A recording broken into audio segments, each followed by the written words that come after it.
Good evening, everyone. Welcome to our regular council meeting for March 19, 2024. Can we please stand for the Pledge of Allegiance?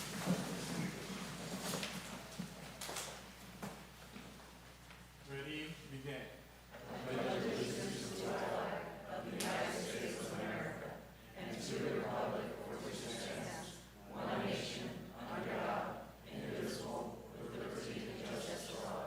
If we can all please remain standing for a moment of silence for our first responders and military members.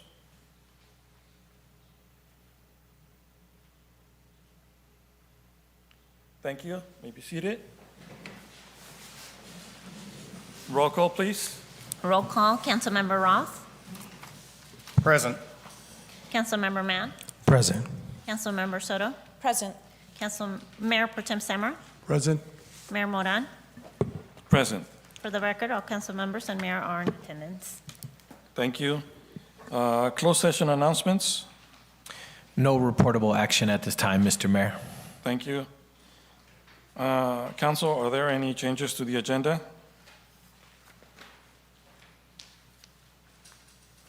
Seeing none, moving forward. Next, we have citizen comments. This section of the agenda allows members of the public to address the City Council on any item not on the agenda. Members of the public, when recognized by the mayor, should come forward to the lectern and identify themselves. Comments are normally limited to 3 minutes. In accordance with state open meeting laws, no action will be taken by the City Council this evening. I will consider citizen comments on the phone to items not on the agenda. Hearing none, back in the chamber, is there any citizen comments? Bob Wallace. Mayor, Council, just a quick question. Seems like it's taking forever to get anything done with the council at times. With 2 terms coming up and you've already announced you're going to run again for mayor, can we get something scheduled ahead, like in September, in chambers with a moderator, even if you can't get an official group to moderate it, get asking questions to what's been done, what you've accomplished, or what you think you would like to accomplish, because we have 2 members that have not announced yet what they're going to do, and they don't need to this early. But as slow as we've been going on getting things, I think maybe this should be something you could look ahead at and come up with an option. I mean, there's plenty of people, if you can't get a Democratic group, Republican group, or an official moderator, there's got to be somebody with all your expertise you could appoint as a moderator. And that they could figure out whether the questions could be pre-sent or not pre-sent, time limits, and all the candidates would have to agree to that. But I think it's something that needs to be looked at. And the other question I have, and it may need the attorney's approval or not for you to answer, I'd like to know yes or no by each city council member. On your Form 700 for the years, for those that were in then 19, 2020, 21, 22, or 23, have you ever lived out of the city limits for more than 30 days on any of those years that you listed for your Form 700? And that would be a yes or no question if the city attorney says yes or no, or is it privileged information? Unfortunately, at the public comment section, it wouldn't be it's not a proper time for the question and answer. The council is to receive the comments from the public. They can respond independently to you directly, but not out from the dais at this moment. Okay, they can decide whether they want to respond or not. Thank you. Thank you, Mr. Wallace. Is there any additional citizen comments for items not in the agenda? Good evening, Council. Rodrigo Espinosa. Again, with the need of a stop sign on Peach Avenue and Sun Valley Avenue, up my street, every morning I have to take my son to middle school, and the traffic is just, and then when you come up on Sun Valley to Peach, you almost have to go to the, move up a lot because the traffic is going so fast. So I've addressed it already in the past, And also, I think we have an issue with East Avenue and Walnut. And I know that I was over there with you, Mayor, one time, and the resident there was complaining about, the traffic the same way. I think one of his vehicles got hit and landed in the middle of the street because of all this traffic is going too fast. So if you could look at putting stop signs on those two locations. And also, there's a resident that was asking regarding lighting on East Avenue and Walnut as well as you turn to the left. ¿Tenía problemas con la luz ahí en la East o la Olds? ¿En la Olds? Oh, it's Olds Avenue. La luz y también había mucha basura, ¿verdad? She was having problems with the property in the corner of Olds Avenue and Walnut, that it had too many leaves were on the side of the road, and I think they probably need a street sweeper to go around there more often. So that's Olds Avenue and Walnut. Thank you. That's all. Thank you. Any additional citizen comments? Good evening. My name is Carmen Fuentes Gutierrez, and I'm here to talk about safety and renovation for the restrooms for Memorial Park.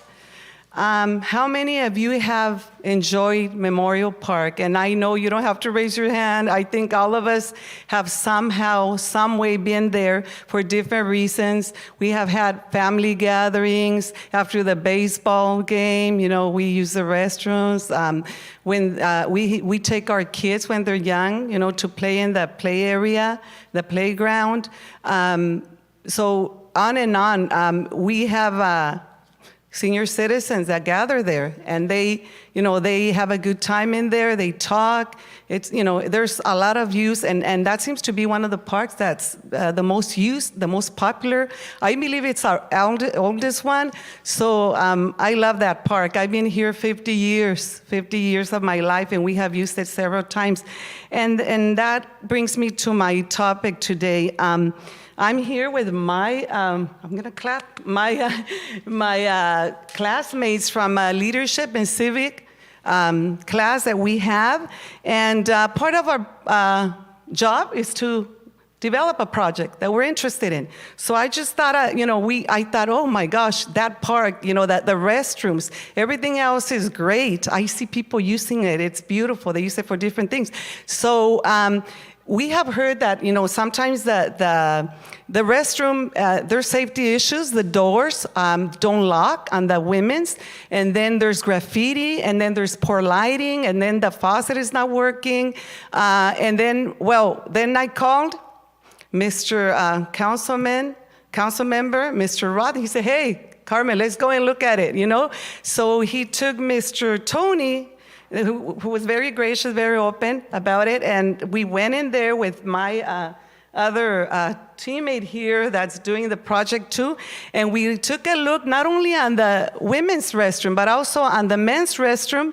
And guess what? There were some little things that needed to be done too. So I said, hey, why not propose on renovating that? That park is used by so many people in our community, from 1 year old to probably 80 something. So hey, that's a great investment for our city. It's a great investment for our people. We deserve better. So I was looking forward, and Mr. Roth said, we're going to fix the most important things, which they're doing. I go every day and check, and but we really want to renovate, do a complete renovation. Why not go all the way? Hey, it's a great investment for our community. So I'm looking forward to your cooperation, and thank you very much. Have a good night. Thank you.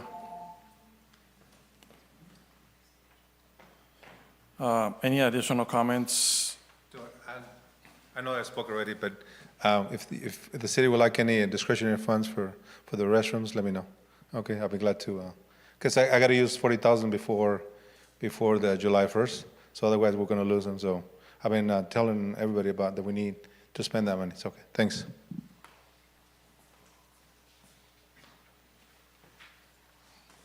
All right, any additional comments in regards to any items not on the agenda?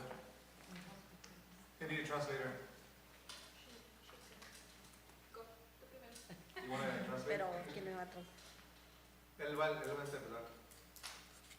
No puedo mover el buenas tardes, mi nombre es Cecilia. Yo tengo el mismo proyecto que la señora Carmen.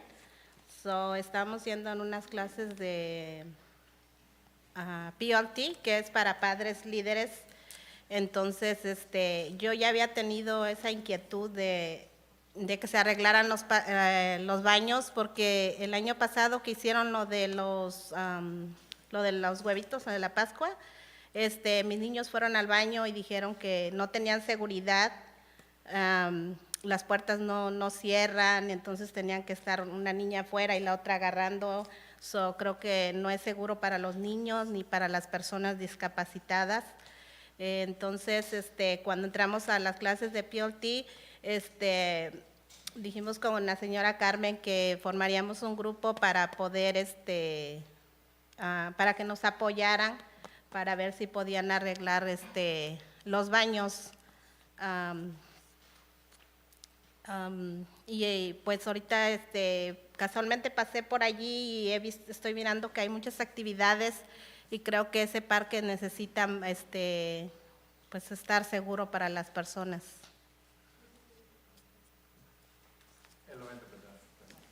Thank you. So I'm just going to try and translate as best as possible. Her name is Cecilia.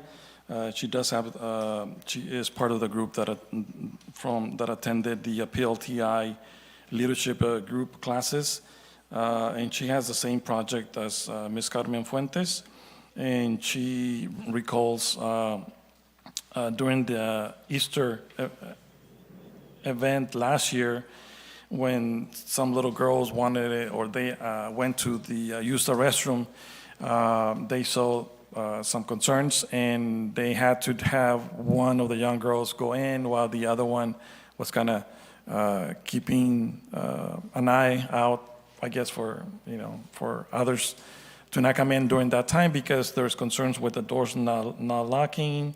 So primarily it was a safety issue.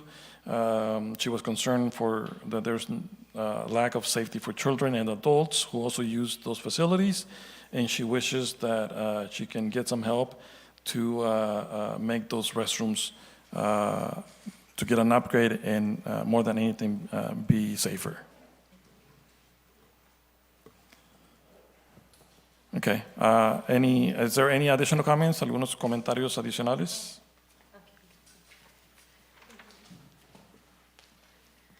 Buenas tardes, mi nombre es Mónica Martínez y vengo a apoyar a mis compañeras. Mi preocupación en estos parques del baño como mamá, al momento de mi niño, tengo un niño de 8 años, que él tiene que ir al baño, me siento totalmente incómoda porque no sé qué persona pueda haber adentro de estos baños. Es por eso que les vengo a pedir que pongan manos en el asunto para arreglar este problema que puede traer problemas en el futuro, y vamos a tratar de evitarlos. Si está en sus manos, por favor. Thank you. Thank you, gracias. Her name is Monica Martinez. She comes in support of the group, and as a mom of an 8-year-old, she is concerned, and she wishes to get support for this upgrade and renovation to be made. Thank you. Buenas tardes, mi nombre es Floripes. Yo el día de hoy estoy aquí también apoyando a mis compañeras en su proyecto de mejorar la ciudad y de que sean esos baños mejores también para la comunidad. Y también el día de hoy también estoy aquí acompañando a mi otra compañera porque ella vive del lado de la West Side y dice que hay unas calles que están muy feas, como la calle de la Sunset, la Magnolia y otra calle, la veo. Y ella, como vive de ese lado también, le gustaría también que la trataran de arreglar, por favor. So her name is Floripes.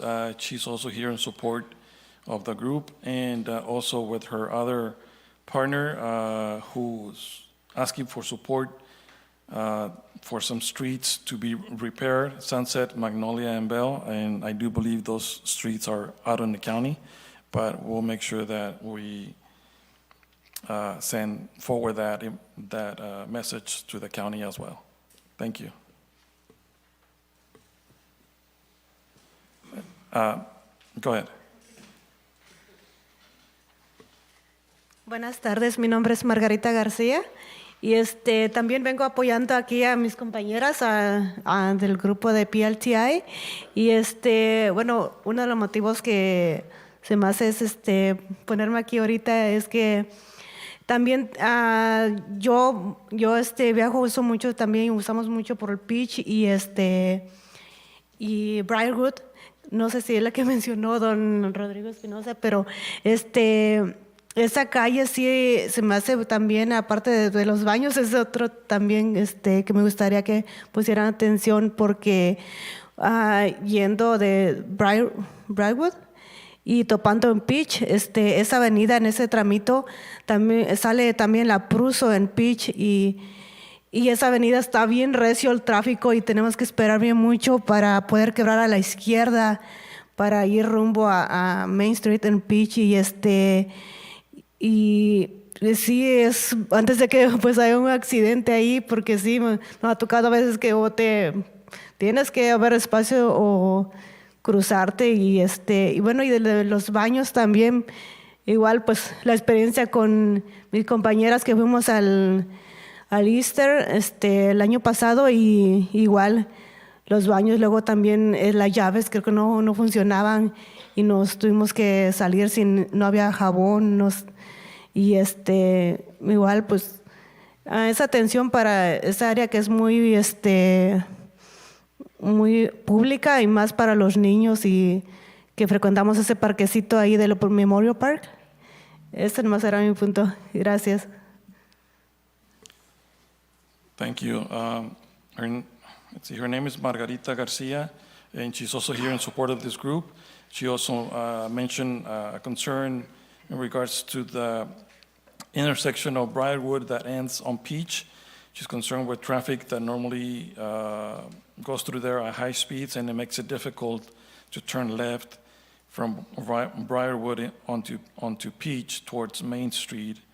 And she's afraid that of an accident happening at that intersection. And also, she did mention the same concern in regards to the restrooms at the restroom facilities at Memorial Park. Also mentioning when the Easter event happened last year, the facilities were used and the water faucets were not working and there was no hand soap.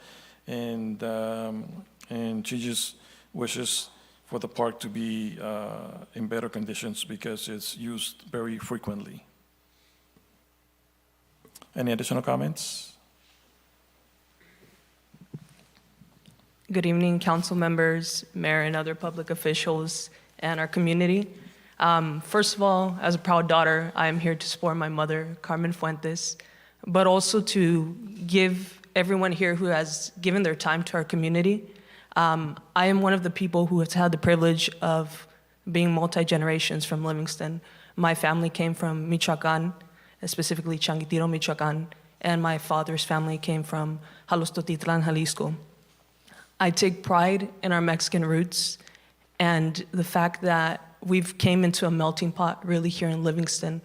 What I'm trying to get at is, as I'm sitting here and seeing other community members come and express their concerns, it makes me proud to be part of Livingston. There is times during election years where stress is high, there is volatility in the markets, economic stress, and people don't really know where to turn. There's a lot of misinformation out there on the internet at times. And ultimately, what we all want is a better community for our loved ones, ourselves, and to show others that there is beauty here in Livingston. What I'm trying to get at is thank you for your time that you give us. Because a lot of times we know there are things that need to get fixed. We know our city's not perfect, but it is a work in progress. And I want to thank the council members, the public officials, and our community for coming up here and creating that relationship between public officials and our community where we feel comfortable having those conversations. And I think that is how we get better. Buenos días, mi nombre es Cristal Gutiérrez. Vengo aquí a apoyar a mi mamá y sus compañeras en su clase de liderazgo. También nomás quería decir que estoy muy orgullosa de ser de Livingston. Me estoy poniendo emocionada porque mi familia vino aquí de México y es la tercera generación. Y ver los cambios y que sí se puede hacer una diferencia. Les quería dar gracias a todos por el tiempo que donan y a nuestra comunidad por tener, it takes guts to come up here. It's not easy. So muchas gracias por su tiempo a todos. Thank you.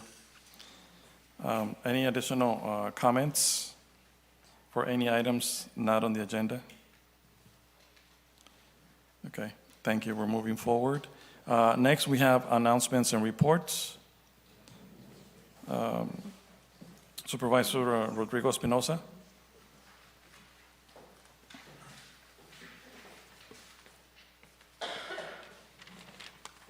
Good evening, Council. Okay. First, I want to say that I listened, I heard the comments about Sunset Road, Magnolia, and Magnolia, I guess, is west of Lincoln and Bell Street, right? Quería decirle que sí escuché de las calles, ¿verdad? Sunset, Bell. Es un pedazo de la Magnolia y yendo hacia la, Para allá. para la Peach, ajá, está bien feo. Ok. Nomás quería decir eso. Gracias. Okay. I want to start off with, I had an update with our staff in the county regarding fire services. So I was brought up to discussion regarding the fire services. If the county does not have an agreement with the city by, as soon as possible, the county will be ending fire services with the city. I know that we've been having a lot of discussions in the past, but I think that the council needs to discuss. I don't know if you've been having discussions, but discussions whether I know that the county wants to charge us like over $700,000. Well, charge the city, right? And so the city needs to review that, and we'll see. I don't know the finances of the city. I haven't checked your budget, but that needs to be discussed. And hopefully, like I said, we can come to some agreement with the city, and so we don't stop the services with the city, and maybe like I said, well, maybe you can have talks with the Cal Fire as well. Also, I've been pushing for meetings, continued meetings regarding the revenue sharing agreement that needs to be finished, and I know that it was delayed this month till next month because the CEO was not available this month. So hopefully, and I told our staff that we needed to have a meeting by the middle of April because we need to get stuff done and continue and move on with the general plan of the city as well. I also want to say that April 17, we'll be having a town hall meeting right here in this chambers.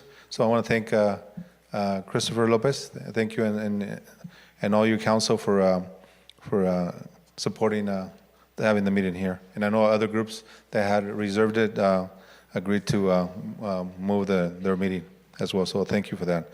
And also I want to say that I appointed, I nominated and then we supported 2 members to the Behavioral Health Board. One member is from Livingston, Japjit Singh, Upal, I think. And so he, after, they go through an intensive an application process with the behavioral health, and so they were approved. Japjit Singh and Rachel Torres from Planada were appointed to the Behavioral Health Board.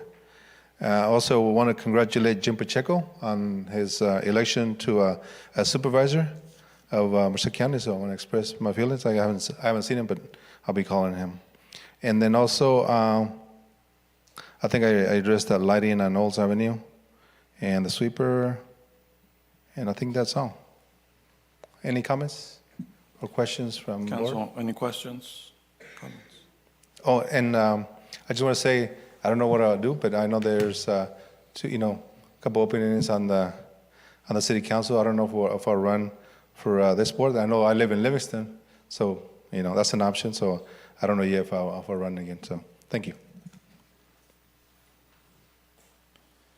Thank you. Okay, let's see. Next, we have city staff announcements and reports. Mayor and council, I just have a brief budget update, just so that the council has an idea of where we stand with the, city's budget.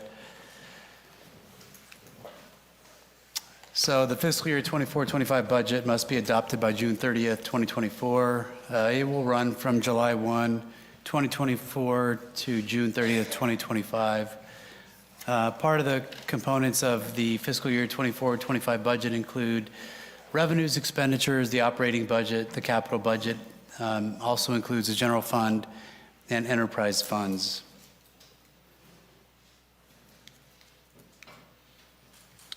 So the process for the fiscal year 24-25 budget began last year, and I really want to give my appreciation to Happy and the finance team, and Happy I'll have a chance to give some more details related to the operational side from the finance side. So it started back in November of 2023. Budget instructions were provided to staff. In February, preliminary expenditures were inputted into the financial staff. Last month, we had our fiscal year 23-24 mid-year review where the council made some adjustments to revenues and expenditures for the fiscal year 23-24 budget. Last week was a jam-packed week. We went through all departments and had the initial departmental divisional budget reviews with all operations. So again, much appreciation to all departments and divisions for getting their items in on time. In the next couple of weeks, we'll begin our second round of departmental and divisional budget reviews. We've got tentatively a May 7th preliminary budget workshop discussion with the council. We'll be seeking some direction from the council on some of those components that we may or may not include in the budget based on council direction. After that, we'll have a chance for staff to input the items into the budget based on that direction. And then we'll have an overview of those departmental budgets to the council on June 4th. Follow-up discussions as needed, for the month of June 2024, not 2023. So the process so far, we've had input on the departmental and divisional level, analysts in the departments and divisions, as well as department directors. They've provided input on the front side with respect to their initial budget requests. Similar to what we did last year, we had a comprehensive review of three-year historical review of expenditures, as well as a year-to-date review as of last week. So we compared the last 3 years in terms of the capacity, what the trend has been, as well as reviewing the year-to-date expenditures to get an idea of where they are with the things that they requested in this fiscal year's budget.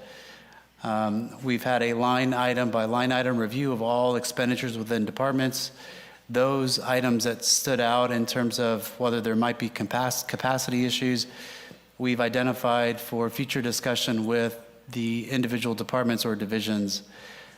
Based on the next couple of weeks, we'll have some more discussions on those follow-up items and then have another review by the city manager's office as well as with finance.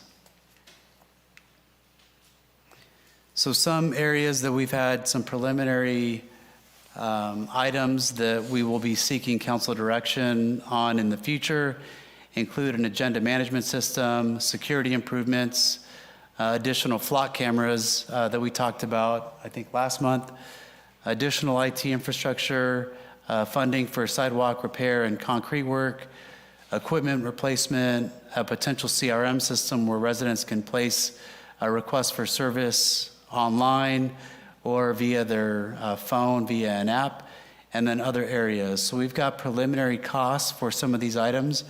And so around May or so is when we'll be asking for council direction to include these in the budget or not. But these are just some high-level ideas of what we're looking at for the upcoming fiscal year.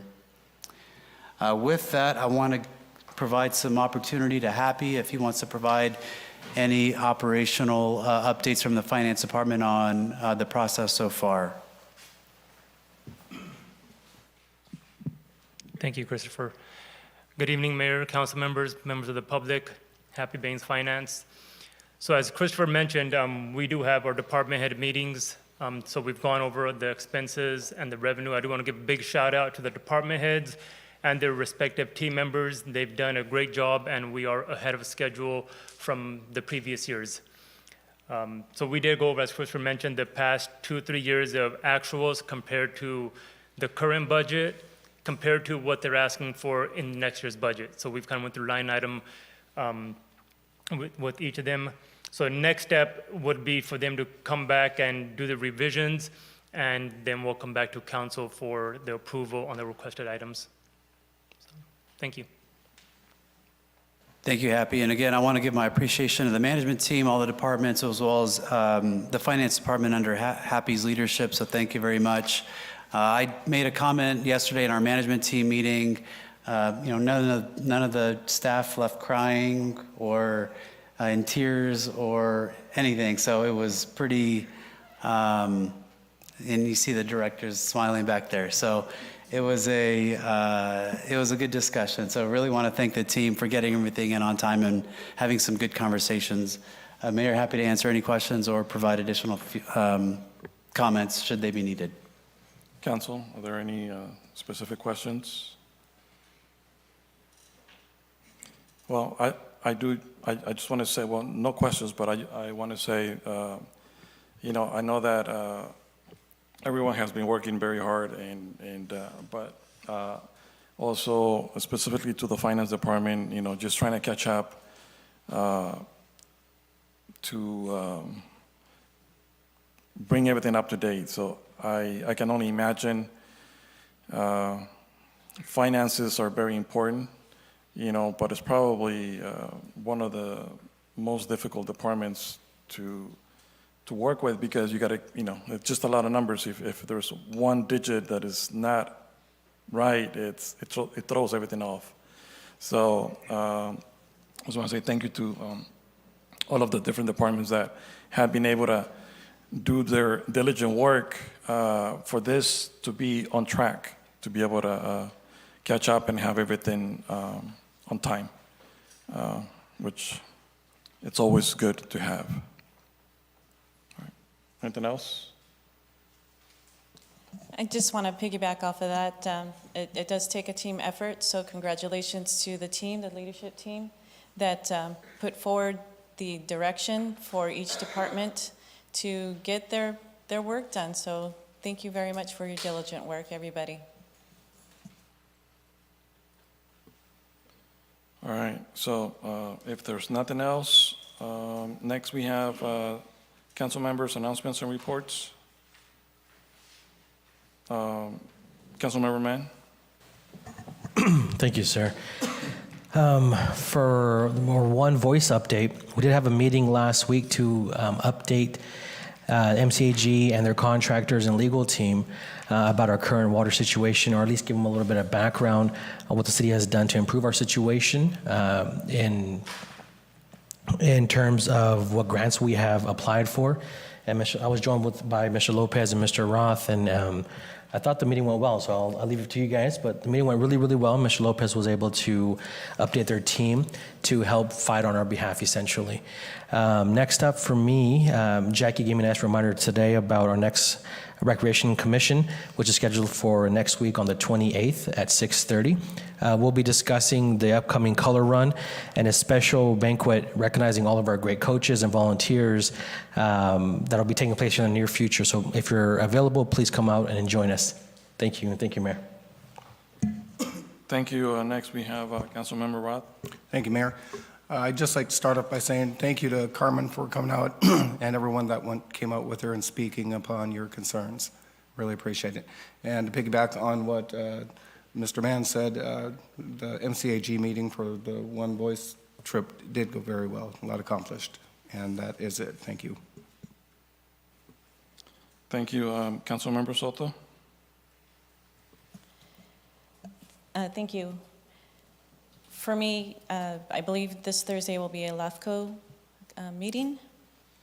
Also, thank you for the group that came forward. It isn't easy, and I know that I'm sorry, I forgot your name, but the daughter spoke very well. And it does take a lot of bravery to come before any public speaking. So this just goes to prove that in many ways that we have, or that even I have and the council have come together and provided an area where citizens can come and be heard, a safe environment, and actually being able to interpret the words that you're saying. So I know in the past that we've had some difficulties in sharing the voices, and that we want to be able to be inclusive of everybody.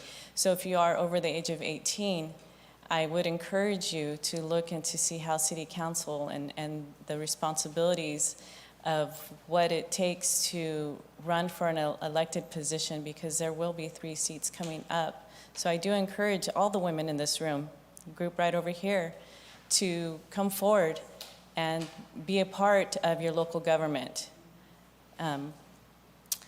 Also, I see, congratulations also to Jimmy Pacheco for his county seat. Supervisor just stepped out. I was going to question him on, and I know that he probably wouldn't answer, but he did mention the discretionary funds, but it seems as if he has promised those in other areas, so I was just going to question to see how much he was going to allocate to a project, because it's going to need some funding, especially if it's a city facility. Also, I was going to ask, a citizen had emailed me and wanted to know, and this is probably for the attorney, in regards to our position as a city council member, the stipend that we receive is the position that we have, it's considered a job responsibility because we get paid? Generally, elected officials aren't considered employees of the bodies within which they represent. So we are employed definitely by the city? No. Oh. That's what I'm saying. They're not considered employees by the bodies that they represent. Okay, got you. I was just inquiring because somebody had mentioned about being on a leave, a stress leave, and that they would report it. And I didn't know what they were getting at, but a question I was wondering is our capacity as an elected official and being paid if it's a job. Under the law, no. Okay, thank you. There's even some EDD decisions on point where people have requested unemployment and it's been denied. Okay, thank you for that clarification. And that would be it for me. Oh, the veterans will be having their bunco.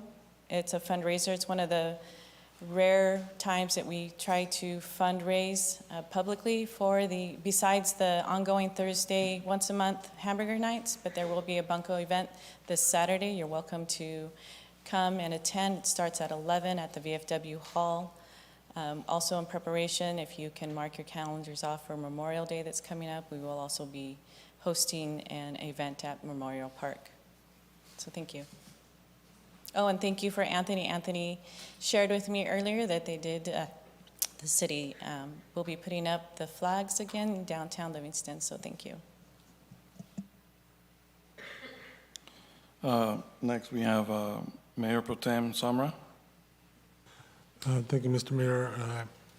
Today I attended the mosquito abatement meeting in Dos Palos, and it was a pretty light agenda, but the good news is starting next week they will start demolishing some buildings in Merced in preparation for the new buildings that are going to be going on. And other than that, just wanted to let everybody know that March 31st is the Nerquita and the Sikh parade is coming up. So please join us be on the streets, have fun. March 31st, Carmen. And Carmen, you can let your daughter know that I've known you longer than she has, so. Okay? Let her, does she know that? Does she know that I know you longer than she has? She knows the whole story. Oh, good. Yeah, we try to hide our age, right? Yeah, okay. But anyway, just let everybody know about the parade. I think it would be a good event, and we hope to join us. Thank you. Mayor Pro Tem, so in regards to the parade, and this is, just so the public knows, it's going to start Oh, sure. the route. Thank you, Mr. Mayor. I'll fill in the details. It starts around 11:30, between 11:30 and 12, on the Gurdwara on Peach. It will go to the one on B Street, then about a half hour wait. It will go back to Peach, and if the exact route is from Peach, right on Main, left on B, then left on Briarwood, all the way down to left on Peach and back there. So same route that we've had for a couple of decades now. It works out good for the city, and I think we'll have a weather holding. I think we'll have a good event. Thank you, Mr. Mayor. Thank you. Thank you for that.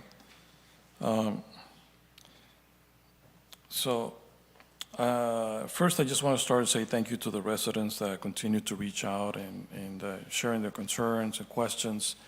I know that every question that or every concern or anything that comes my way, I always make sure that that is always referred to not only to the city manager's office so that he becomes aware of those concerns, but also to the individual departments that are responsible or that could assist and support with whatever the concern is.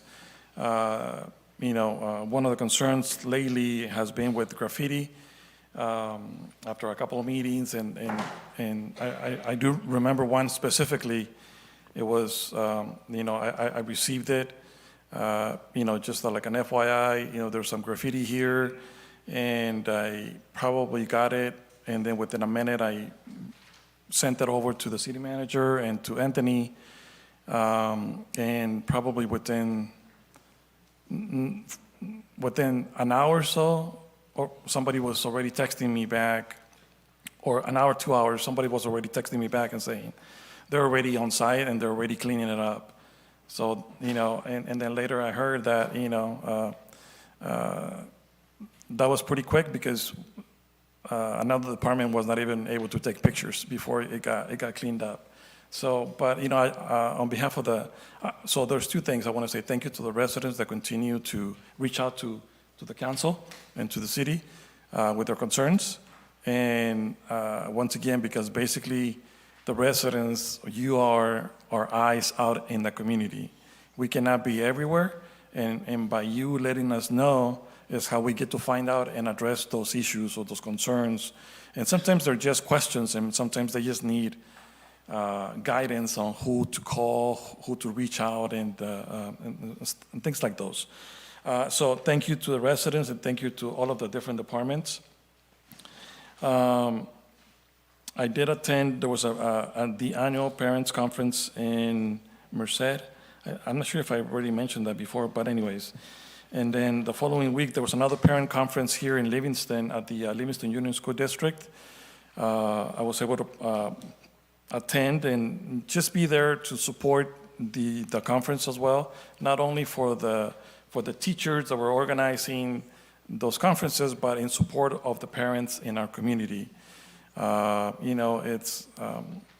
was a comment by one of the organizers and said, well, thank you, and because you're not only the mayor, but you're also an educator, and it's good to see that we have elected officials that show interest and be supportive of education as well. So, it just something that really stuck to my mind. So, I also attended this weekend. On Saturday, I attended the water conference Water Education for Latino Leaders Conference in San Jose. And I will come back. I did not have a chance. I really wanted to make a presentation and present all of the information to not only to the council, but to the residents. So I'm gonna have to work on that.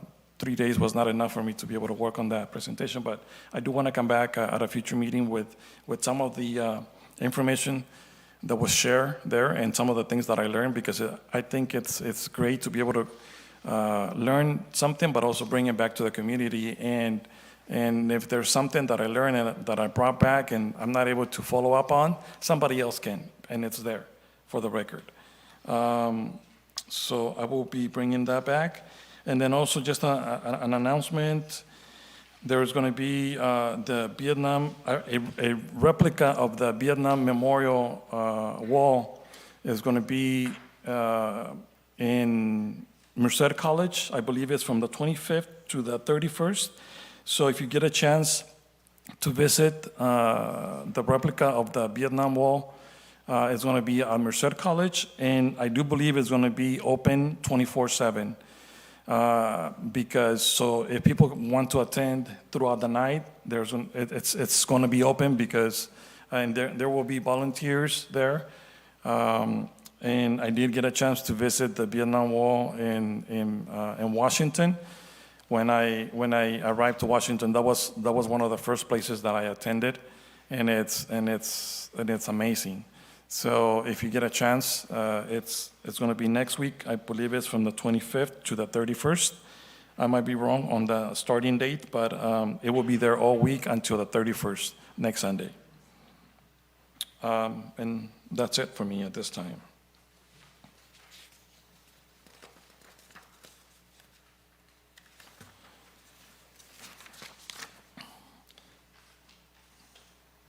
Next on the agenda, we have received and filed the annual comprehensive financial report for fiscal year 2021-2022, and a presentation by James Butera, CPA, Senior Manager.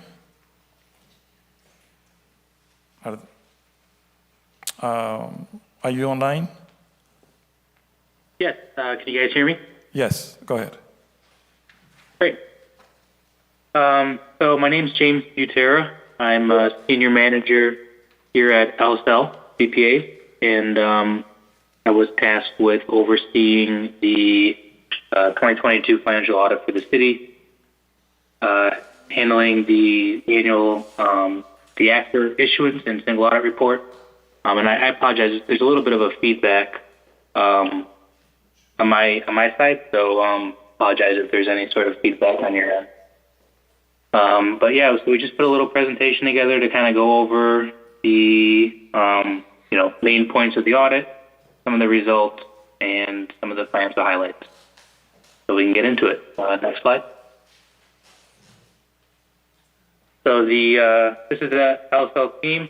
It's Brandon Young is the partner on the engagement. So he is tasked with signing and approving the final reports, and then myself, James Butera, who, my role is more overseeing some of the staff and our supervisors, making sure that, the engagement stays on track and that the reports get issued accurately.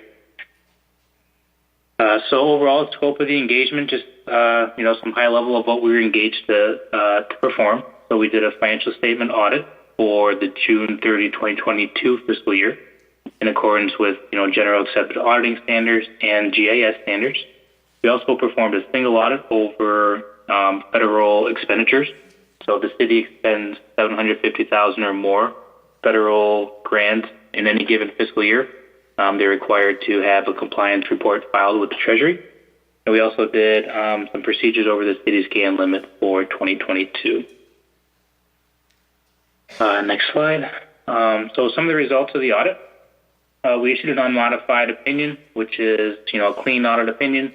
Essentially states, that the numbers that you're reading in the financial report are not materially misstated, and that any reader, can make informed decisions based on that information. Part of that report, in the back of the financial report, is a report on internal control and compliance. We did have 3 material weaknesses noted in internal control. The majority of those will be alleviated over, the 2023 and 2024 fiscal years. There were no significant deficiencies, and there were no non-compliance with any sort of laws or grant requirements that we noted. Next slide. So as a result of some of the single audit, so this is the federal award expenditures. Again, it was an unmodified opinion, which means it's a clean opinion. So essentially the city is, as of June 30, 2022, they were, you're in compliance with all the terms and requirements from the federal government for the various grants and federal money that was expended. There were no going concern doubts, and there were no, we noted no fraud, waste, or abuse of any sort of money during June 30, 2022 fiscal year. Next slide. So just some more results of the audit. So this is some of the standard verbiage that is included in audit committee letters, audit communication letters. So there were no disagreements with management about any accounting principles or regulations. There were no difficulties working with management or any of the finance team. They were all great to work with. And, any estimates that management used in preparing their financial reports and trial balances, were all deemed reasonable. So those are all really good things. Next slide. So kind of wrapping up, just looking at some changes from the prior years. I know we're going back a little bit. So this is from 2021 to 2022. But a big undertaking for the finance department was implementing GASB 87, which essentially is a new accounting regulation that was applicable for 2022 fiscal years. Essentially what it does is any leases that qualify, whether it's a lessor or a lessee, it puts the leased asset on the city's books and it puts the lease liability. So for Livingston's case, the various copiers and printers, we, based on the lease agreements and terms of the agreements and payments and different interest rates, we develop a asset amount and a liability amount, and those are reflected on the 2022 financial statements for the city. And next slide. So this just kind of wraps up some higher level financial highlights from the 2022 fiscal year. The total fund balance for the city increased by, $685,000 or so, which is pretty healthy. The general fund unrestricted fund balance was about half of the general fund expenditures. So, again, that's a pretty healthy fund balance. We did have a couple prior period adjustments, and these were related just to, these are government-wide statements, so they're not reported at the fund level. It doesn't impact any of the city's financial operations from a cash perspective. So these were just some adjustments for the act for itself. And then from a capital asset perspective, the governmental assets increased by about $1.6 million. And then the business types, which is like enterprise, the water, sewer, those capital assets and capital projects increased by about $3.6 million. So if there's any questions, I'll be happy to answer.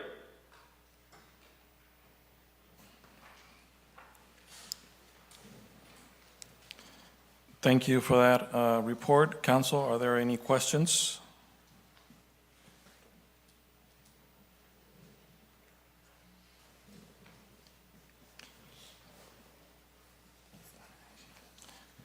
Okay. Well, thank you, James. Council has no questions. All right. Thank you all for your time. Thank you. Next, we have the consent agenda. We currently have 3 items under the consent agenda. Item number 2, ratify check warrants. Item number 3, consideration of a resolution authorizing the interim city manager to execute a professional service agreement between the city of Livingston and Andrea Caro, Circus Royal Spectacular, as a circus entertainment and concessions provider. Staff recommendation, approve resolution. Item number 4, consideration of a resolution approving a professional service agreement with Lansall and Langard LLP Consulting. Staff recommendation, approve resolution. Council, any questions? comments, motions? I have a few questions regarding the circus contract. Do you want to ask those questions now, or you want to pull the item and for separate discussion? Separate discussion, please. Okay, anything else, council? Okay, so right now we have item 2 and 4 in the consent agenda. What is your wish? Is there a motion? Motion to approve? Motion to approve by Mayor Pro Tem Samra, and Second it. seconded. And then before we take a vote, I'm going to go out for public comment. Is there any public comment on the phone in regards to the consent agenda items? Any, coming back to the chamber, is there any public comment in the chamber in regards to the consent agenda items? Seeing none, bringing it back at 8:10. Roll call, please. Roll call. Councilmember Roth, Yes. Councilmember Mann, Yes. Councilmember Soto. I apologize. I did have a question real quick in regards to that. We do have a prepared presentation, a proposal. Is this the same as item number 4? Or is that what we're approving? Is this the same consultant group? That's correct. So we're approving the services that they've already provided? Is that? No, this item is a additional help to get through the year-end 22-23. It's separate and apart from the receive and file item. Yeah, I believe our previous, they were not available, correct? That's correct, Mayor Pro Tem. That rolled over. Okay, thank you so much. Yes. Mayor Pro Tem Samra, Yes. Mayor Moran. Yes. Motion passes by a vote of 5-0. Thank you. Item number 3, consideration of a resolution authorizing the interim city manager to execute a professional service agreement between the city of Livingston and Andrea Caro Circus Royal Espectacular. Your questions, Ms. Soto? So I just wanted to find out what some of those numbers were in regards to the ticket sales, how much they were going to be. It doesn't state in the report. Jackie, do you have any idea?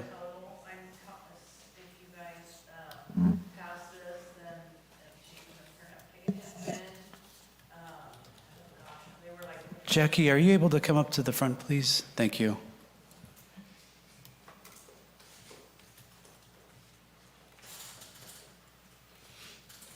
So tickets in the past have been between $8 and $12. So I don't know, with the cost of everything going up, I'm not really sure what they're going to be. I just know that we'll make 20% of tickets sold. 25%. 25%. That's okay.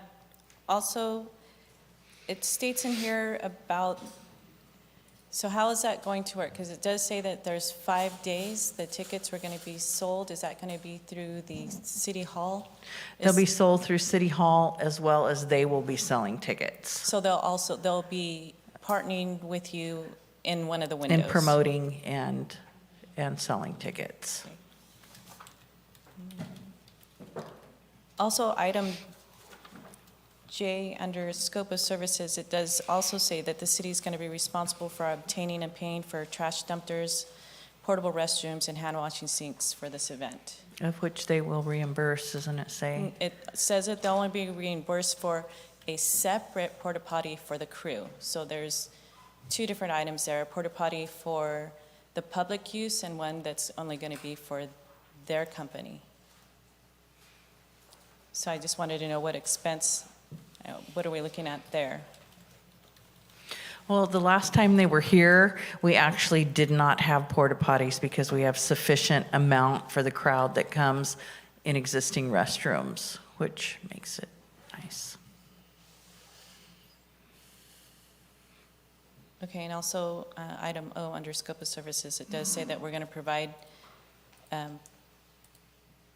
a freshwater drinkable hookup is that going to be ran through the concessions or? It'll be from the end of the concession building. That's where our fresh water is.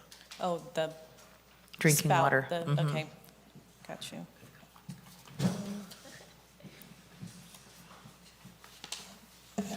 I believe that's it. Thank you so much, Jackie. You're welcome. Council, are there any other questions? So I'm going out for public comment on the phone in regards to this item. Item number 3, is there any public comment on the phone? Hearing none, bringing it back to the chamber. Any public comment in the chamber in regards to this item? Seeing none, bringing it back to the dais at 8:14. Are there any other questions, motions to approve? I motion to approve. Motion Is there to a second? approve. Did you make the motion? I will second it then. Thank you. So we have a motion by Mayor Moran, second by Mayor Pro Tem. Roll call, please. Roll call. Councilmember Roth? Yes. Councilmember Mann? Yes. Councilmember Soto? Yes. Mayor Pro Tem Samar? Yes. Mayor Moran? Yes. Motion passes by a vote of 5-0. Thank you. Next, we have discussion and potential action items. Item number 5, consideration of a resolution approving a franchise agreement for solid waste, recyclable materials, and organic waste collection services between the City of Livingston and Gilton Solid Waste Management, Inc. Staff recommendation, approved resolution. Council, are there any questions? I'll go out for, You going to the council for questions first? sure, you want to? No, is that what you said? I'm Yeah. sorry. Yeah, okay. Before I go out for public comment, yes. I thought you were going to wait for the, All right, then let's go with Anthony. Thank you, Council. Good evening, Mayor, council members, members of the public. Anthony Chavarria, Public Works. Pretty excited to be here this evening to present this item. It's been a long time coming. A little bit of background on this item before you, Council. This RFP, the RFP for this item went out on December 2nd of 2022. 3 firms submitted proposals. The city contracted with HF&H Consultants to assist as technical advisors in evaluating the proposals received. Based on the proposals, references, clarifying responses, and overall experience as the incumbent service provider, the evaluation committee ranked Jilton as the top-ranked company. On December 5th, 2023, council approved a resolution directing staff to negotiate a final franchise agreement between the City of Livingston and Jilton Solid Waste Management, Inc. Staff has worked diligently alongside the Jilton team to bring forth this agreement you have before you this evening. I did want to recognize the Jilton team here this evening, and also James Moore with RWA. He's had some long nights and a lot of communications between city staff and the Jilton team. I did want to mention our 4th extension amendment with Jilton will terminate at the end of this month, March 31st. A few highlights of the agreement are as follows. The agreement will be a 10-year initial term with 2 5-year options to extend. City will receive a 15% franchise fee from collector's gross revenue. Collector will provide 2 curbside bulky item pickups from residential customers. Collector also provide e-waste disposal 4 times a year for residential customers. And collector shall provide solid waste services to all city-owned and operated facilities and parks at no charge to the city. At this time, I'm happy to answer any questions, and as I said, the Jilton team is here as well, and they could clarify anything that council may have. Thank you, Anthony. Council, are there any questions? Yes, Mr. Mayor, just a few. In not the last MCAG meeting, but the one before, there was a minor discussion about, and it hasn't come forward yet, we're not sure where it's going to be, that the MCAG board may be looking at some sort of a program to pick up trash, refrigerators dumped along the roads and all that, that it may come back and and maybe if there's a fee might be assessed on the dumping charges, how would that, if that changes, how would it affect this agreement? And this is for, MCAG? Now, I'm not saying it's going to go anywhere. There was a minor discussion. One of our directors brought forward that we have a lot of trash along roads, county roads, people dumping refrigerators, and to have maybe create something to pick up all that trash. You know, I don't know. Remember that one? Yeah, you know. So I'm not sure exactly how it's going to work. If they do that and they say we're going to add that fee to the illegal dumper? The dumping fees, whatever you want to call it, you know, when the refuge fees out there that we pay, how would that change if something that change? How would that do? Are we locked into what we're going to pay them for it, or how does that change? Well, currently, right now, when we do have an illegal dump that needs to be picked up, we do call Jilton, and they will come in and pick that up. Savannah, I don't know if you could add a little bit more to that process. Hi, good evening, Savannah Jilton. So with an illegal dump, it's kind of like the bulky program. It's the same truck that will come out. City staff will call our office and we'll schedule it. It'll be picked up within 72 hours. So there's no limits, like an illegal dump, you can't control what someone puts out there. No, I'm sorry, maybe I didn't explain properly, but they were looking at maybe creating a group within, if you want to come and explain within the wastewater, you know, through the solid waste at MCAG, through the... Sure. Good evening, Mayor, Council, members of the public. My name is James Moore. I'm the Director of the Merced County Regional Waste Authority. The discussion brought forward to our board last month was whether or not our board wanted the RWA to investigate some solutions to the problem of illegal dumping throughout the county. That item is going to be presented to our board this Thursday. That is just a continuation as to whether or not they want staff to devote any time to this. This is an area that we've looked at several times over the last few years. We have provided that information from 2021 to our board. At Thursday's meeting, if they direct us to move forward, we will be looking at the situation, coming up with some potential approaches to resolving the issue. There's been no determination as to how such a program might be funded if we are to implement one. But you know, at whatever point there was decided whether it was a tipping fee surcharge or built into the surcharge, that would be something that potentially would be an item opener in the contract to renegotiate the cost. Thank you, James. That's the word I was looking for. That was the word I was looking for, tipping fees. I'm sorry, I was drawing a blank. That there may be, and I'm not saying it's going to happen, we don't know, but if there's a change to tipping fees, does that mean, of course, Jolton would be paying those tipping fees when, you know, when they go to which Billy Ride or whichever they go to? Well, in our case, it would go to Highway 59. It could have a potential impact on the tipping fees. So how would that impact this? That's a discussion that we'll have to have as we obtain more information on this item and have discussions with Jilton and City Manager's office. Okay. And I will remind you that last year, our governing board did approve a series of rate increases for the next 9 years in that tip fee, so you already have that. I know staff is aware of those, but this was something that's not part of that. Right. And that's why there's a potential, however minor, we don't know.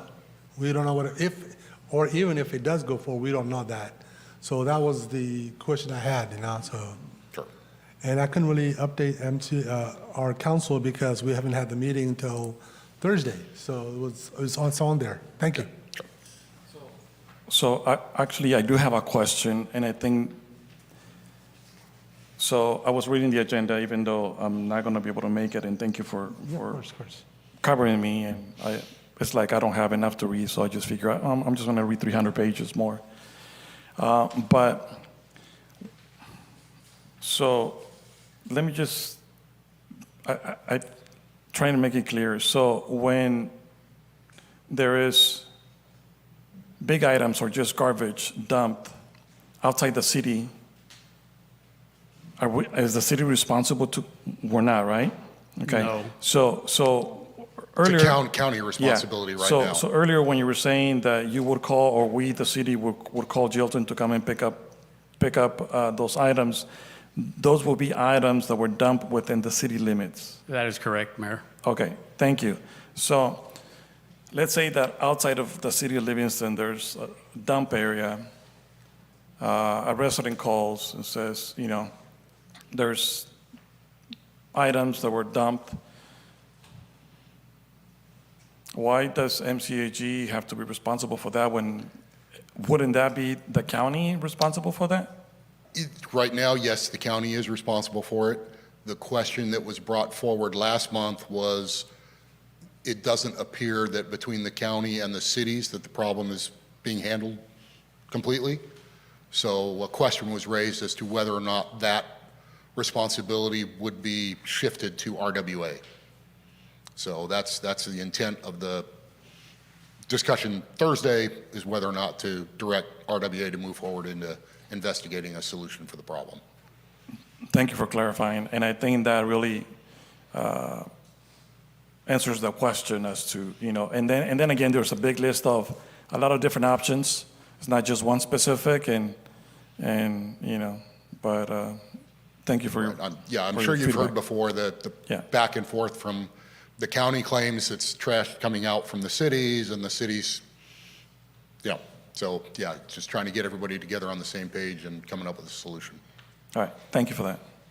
So if I can make a quick comment on that, I believe we do have a responsibility, even though that it sounds as if the discussion said it would be a county problem if bulky items were taken out to a country road and left there. Because from the perspective of a farming community, farmers don't dump on farmers. It is our city folks that we need to educate and perhaps find different solutions of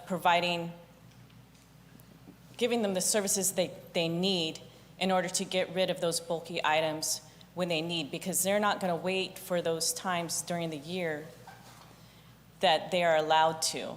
I mean, they can call up at any time, but when they buy a new mattress, they get their income taxes, they want to go buy what they've been waiting for years, and they don't either have a way to dispose of it, a truck, or they just aren't aware of the services, they're going to do something else with it. So we have an obligation of our own people within the city limits to our farming community. So we have to do better with educating and providing a solution, such as, I'm thinking, if within your contract that the city facilities, you'll come to the city facilities and that's for free, that's in your contract. What if the city, if we divided our city into different quadrants where we offered a day and just said a rotating basis of bringing your bulky items here,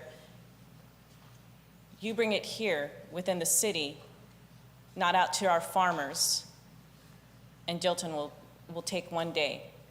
We'll put it out there, just like how we do with everything else. Put a notice out there saying, hey, quadrant 1, we're gonna have Max Foster open. Come bring your mattresses, your refrigerators, or whatever else on that e-way that's acceptable. Come to this site on Saturday, Sunday, or a Friday, or something. Dump all of it here. We'll come to you and pick it up. I mean, that's where I'm looking at it. We have to be fair to our farmers, because farmers aren't dumping on farmers. It's our city folks going out there and getting rid of the waste because they have no other means to do it, or they just don't understand how the resources may be available, but they just aren't aware. Councilmember Soto, I think you hit the nail on the head there with the need for additional education, because there's been many of instances where the public, the residents, they don't know they could call Jilton for bulky pickups.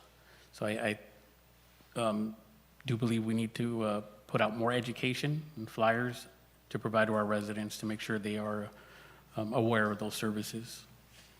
But I think to be more efficient would be providing them a gathering date.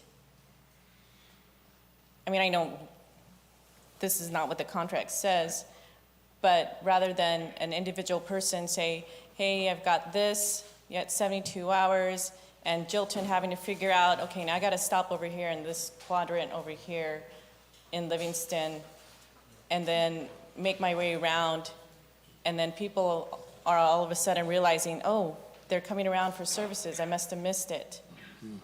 So rather than Jilton coming out with their big haulers to come get it, and our roads are already taking a beating, come out on a date that's already set. And everybody just, hey, it's spring cleaning time. This part over here at Livingston, get ready. This is when you get to dump your stuff. This is where you get to bring your stuff into this area of town. Jilton come out and haul it away. So just trying to make it a little bit easier and more efficient for everybody. Mr. Mayor, I do have some more questions. Yes, go ahead, please. Okay, just a couple of questions. I think this contract, last time we had the agreement, it has been some years. So forgive me for not remembering everything from the previous agreement, but it says that city will receive 15% franchise fee. Was that in the previous agreement? No, it was not.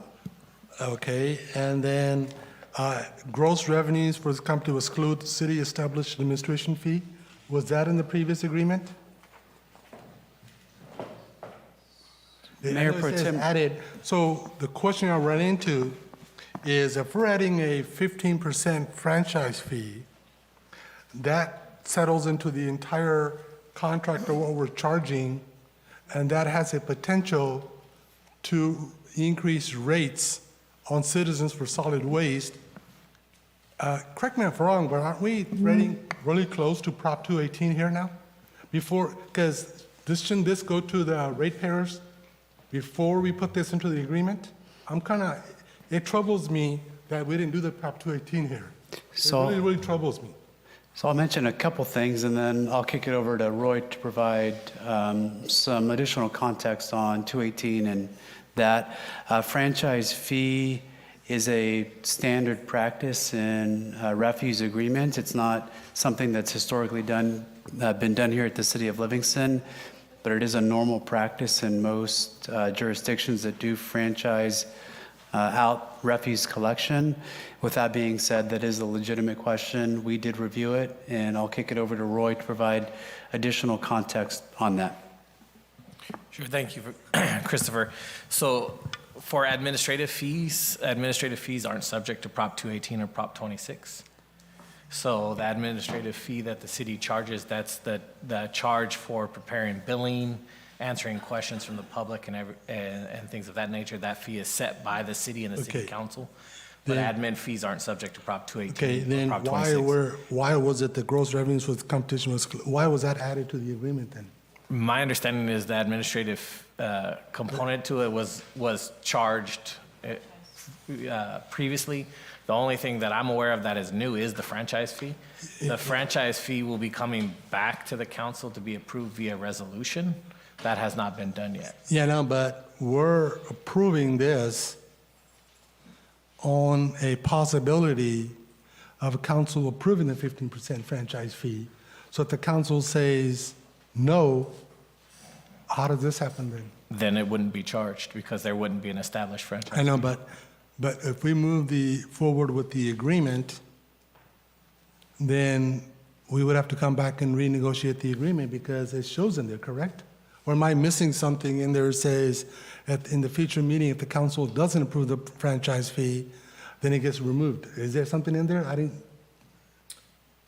don't know if that express language is in the agreement, but the city couldn't charge the franchise fee if it's not approved by the council. I know, but aren't we putting this before coming to the city council, which should have been very clear and says that we have an intent I'm not saying it's wrong. I'm just saying, shouldn't we have been warned of this prior to having the action taken prior to this, putting this in there? To me, 15%, I get it. That a lot of cities do it. Maybe we should do it. Maybe we should have done it. But it fundamentally changes how the city's been handling solid waste. But the other one should have come to us first. So can I add something before that? Sure. This RFP included a franchise fee, and this is what the proposers proposed on. So in the discussions that we've had in presenting this item to the mayor and the council, the RFP never changed. The RFP included that back, and I think that was issued in, I think it was December of 2022. So over a year and a half ago, that language was included in the RFP when it was released out. It was before my time, but that item was specifically included in the RFP. Yeah, but it still troubles me that I'm not sure why this wasn't brought up more clearly to us. And to say that of the $2.6 million fiscal impact, that 15% of that is quite a hunk of change that we're going to sneak up on the ratepayers.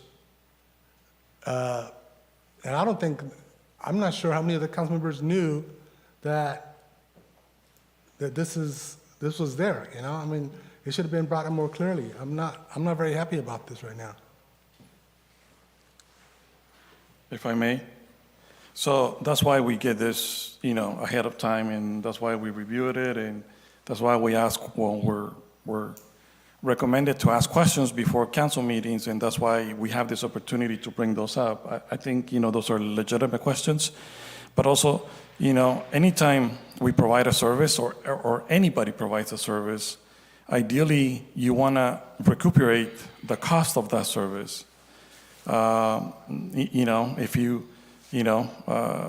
If you're a business and if you're a restaurant, you have your cost, you have the profit that you need to make in order to be able to keep the doors open.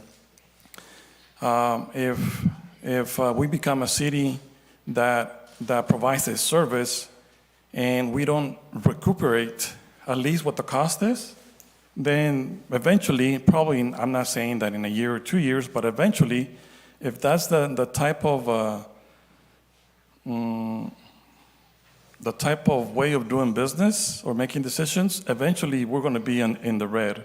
So we want to keep, not only do we want to make sure that we are thinking ahead, and maybe this is beyond our time, maybe this is, we are, I guess we're doing okay, we're not in the red, but, I think we've seen plenty of other agencies that have been going through issues because they have not been able to have the funding to provide a service, and then later, not provide a service at all. So all I'm saying is that we just have to be careful and be mindful of that. I'm not saying that, if I want a service, that I'm not saying that we are even considering to throw in an extra cost to residents, but if you look at inflation, everything else is going up right now. Wages are going up.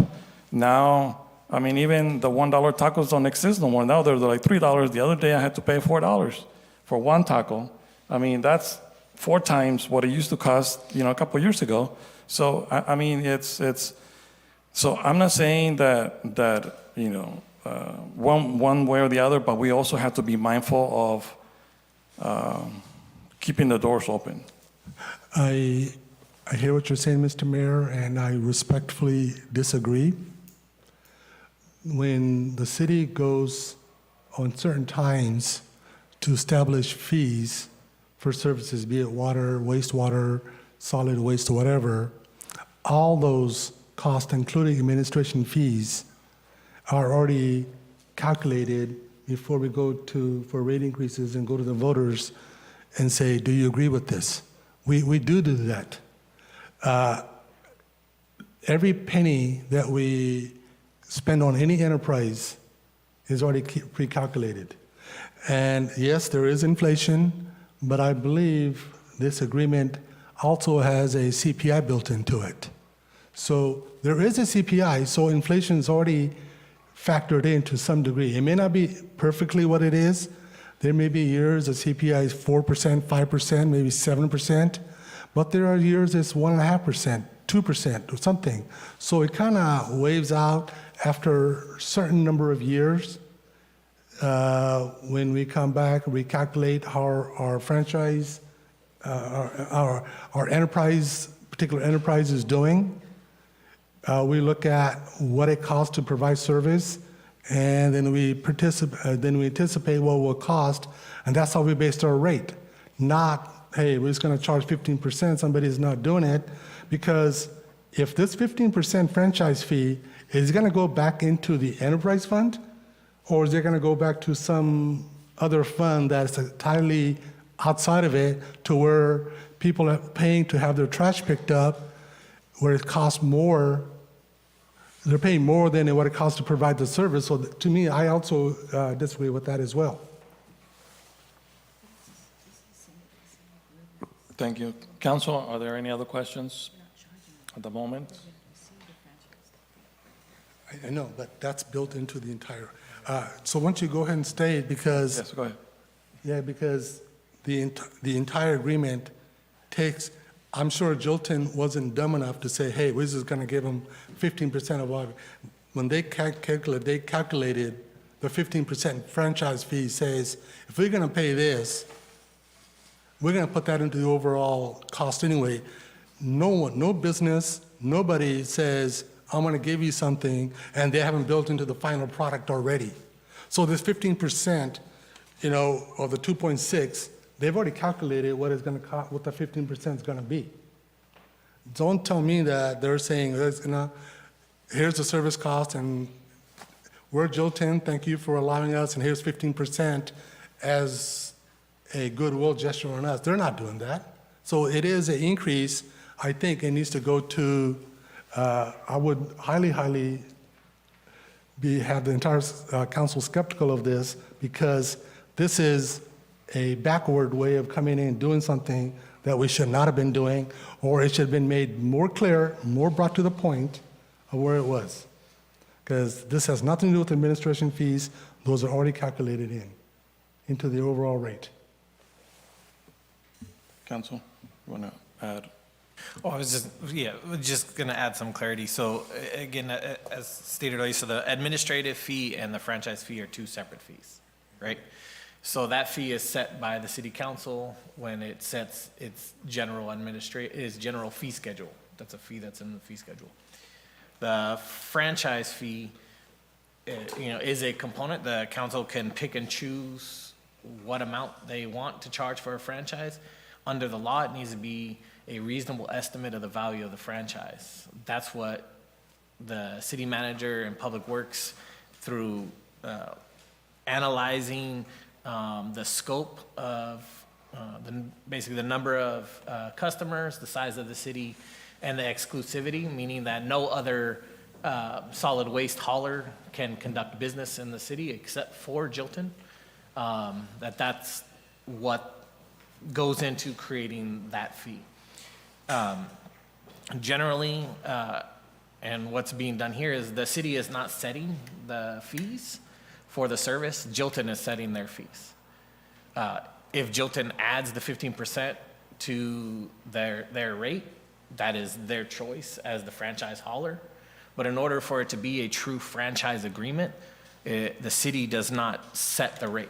The city sets maximum rates that can be charged within the city limits, but does not set the actual rate. So where does the 15% franchise fee, if passed, will go to? Will it go to the general fund, or will it go back to the enterprise fund? Generally, franchise fees go into the general fund. I know the answer. But the council can designate it how it know, would choose based on the resolution. Yeah, because if it was going back into the enterprise fund, I can say that next time we calculate our rates, the 15% is already in there, and that should hold the cost. I would have less trouble with that than to say we're going to divert that 15% to the general fund, and then say to people, you know what, we're charging 15% more than to provide the service. I get that they're exclusive. Years ago, we used to have cable companies that did the franchise fees, and I get that, and the state said, no, you can't do that anymore, so all those were removed from by the state. Cities can't charge cable companies franchise fees anymore, I don't believe. I don't think they do that anymore. Yeah, I don't think they do that anymore, but I may be wrong, but I get it, but I am not happy with the way this is.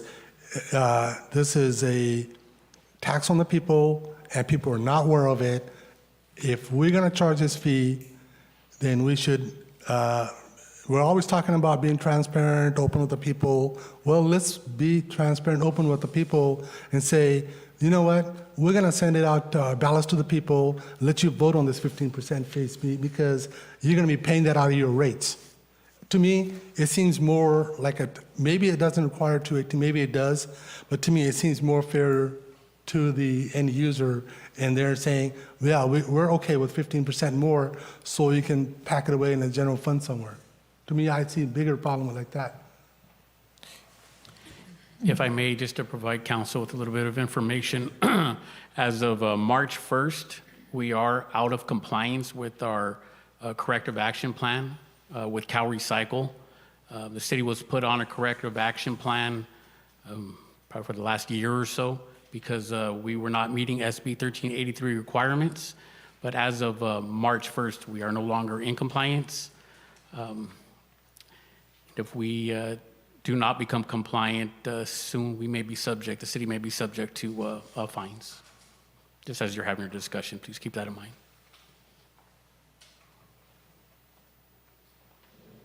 Sorry, I was just going to add one more clarification. In order, so the city can, as it's choosing, set the fees to go into an enterprise fund, but typically enterprise funds are for services being provided by the city to the public. Here, the city is not providing trash services, Jilton is. So that's generally why it goes into the general fund versus an enterprise fund. But the city can choose to create an enterprise fund for solid waste services if it would like. There's nothing legally preventing that. I get that solid waste is really a pass-through service to our residents. City does not, does own collection. We used to, but we went to a particular companies, haulers and all that. We're better for it in the long run. We are.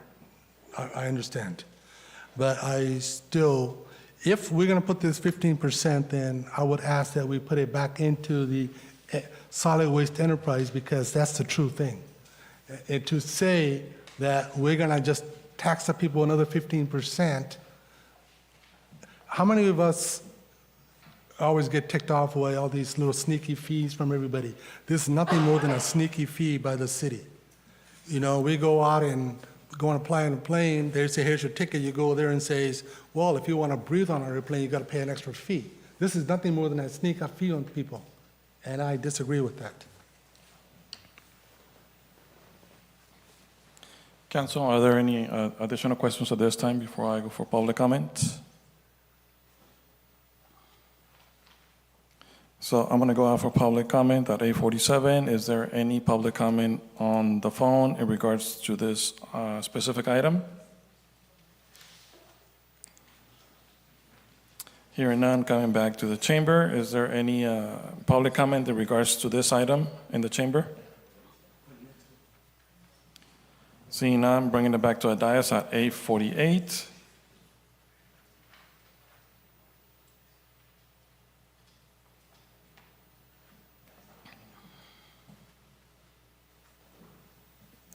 Council, are there any additional questions for clarification, motions, wishes? This also includes 3 community events per year. Have we identified those events? No, not yet. I think what makes a lot of sense, if we haven't, and correct me if I'm wrong, Anthony, have we? two of them. One we haven't. We usually use one of them as a sweet potato festival on the 4th of July event, but we haven't identified the third one. And so with that said, if there's further discussion to get some input from the council on relevant events, we're happy to have those conversations and coordinate with our partner here, council member.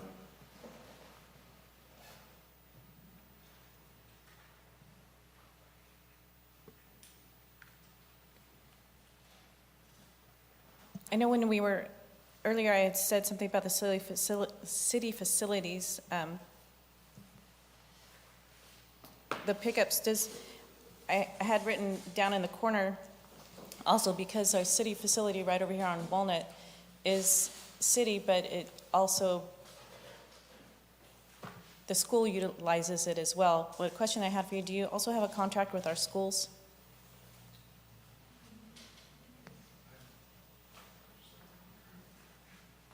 I'm not sure if it's a separate contract. All of our cities are different. I'm not sure what Livingston does, if we have schools or not. Not in this contract or the last agreement. It wasn't anything with the schools. So anything over there at the would. Unified School Districts, that's their own contract, separate? Yes. Okay.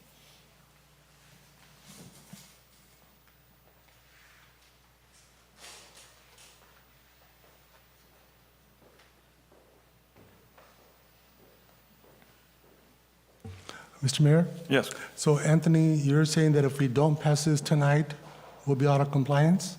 Oh, we are out of compliance. The city is out of compliance now. So what happens if we don't pass it? When can we bring it back? That's up to Cal Recycle. Cal Whether they Recycle? want to continue to. Okay, well, you know retain what? that. That's fine. I'm not going to be deterred here. I'm not going to be done. Then my suggestion is to put that franchise fee into the solid waste fund, not to the general fund. That way, next time the rates come up, we pass it, we do what we need to do, and this is not an increase on the people, because it's going to go in the enterprise fund, and when we recalculate at a later time, future councils, whatever, this money is already going to be there. So it'll help offset. If that's what you want to do, then that's fine.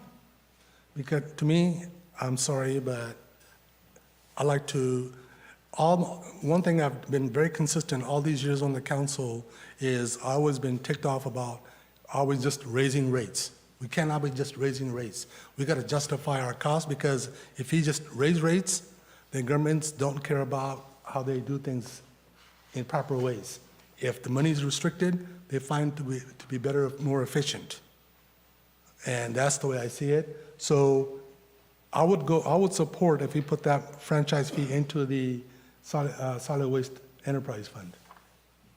If that's what we need to do to pass it, to be in compliance, we'll do that. So is there a way to say, Yeah, we can designate money. to amend it?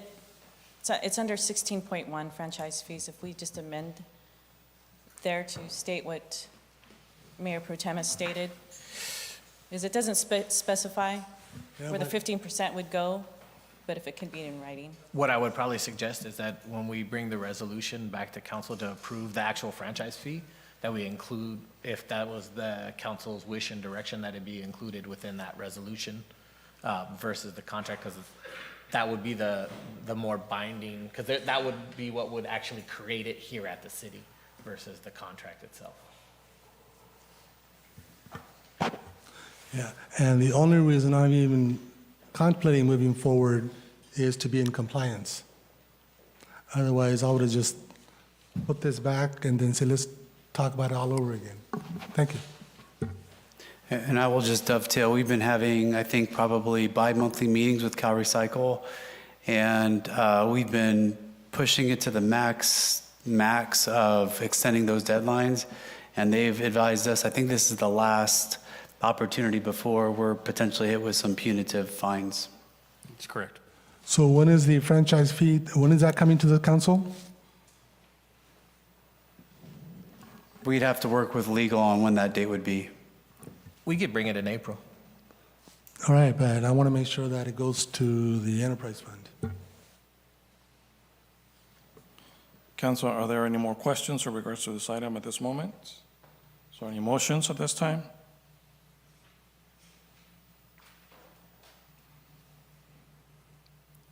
I'll make a motion to approve. Is there a second?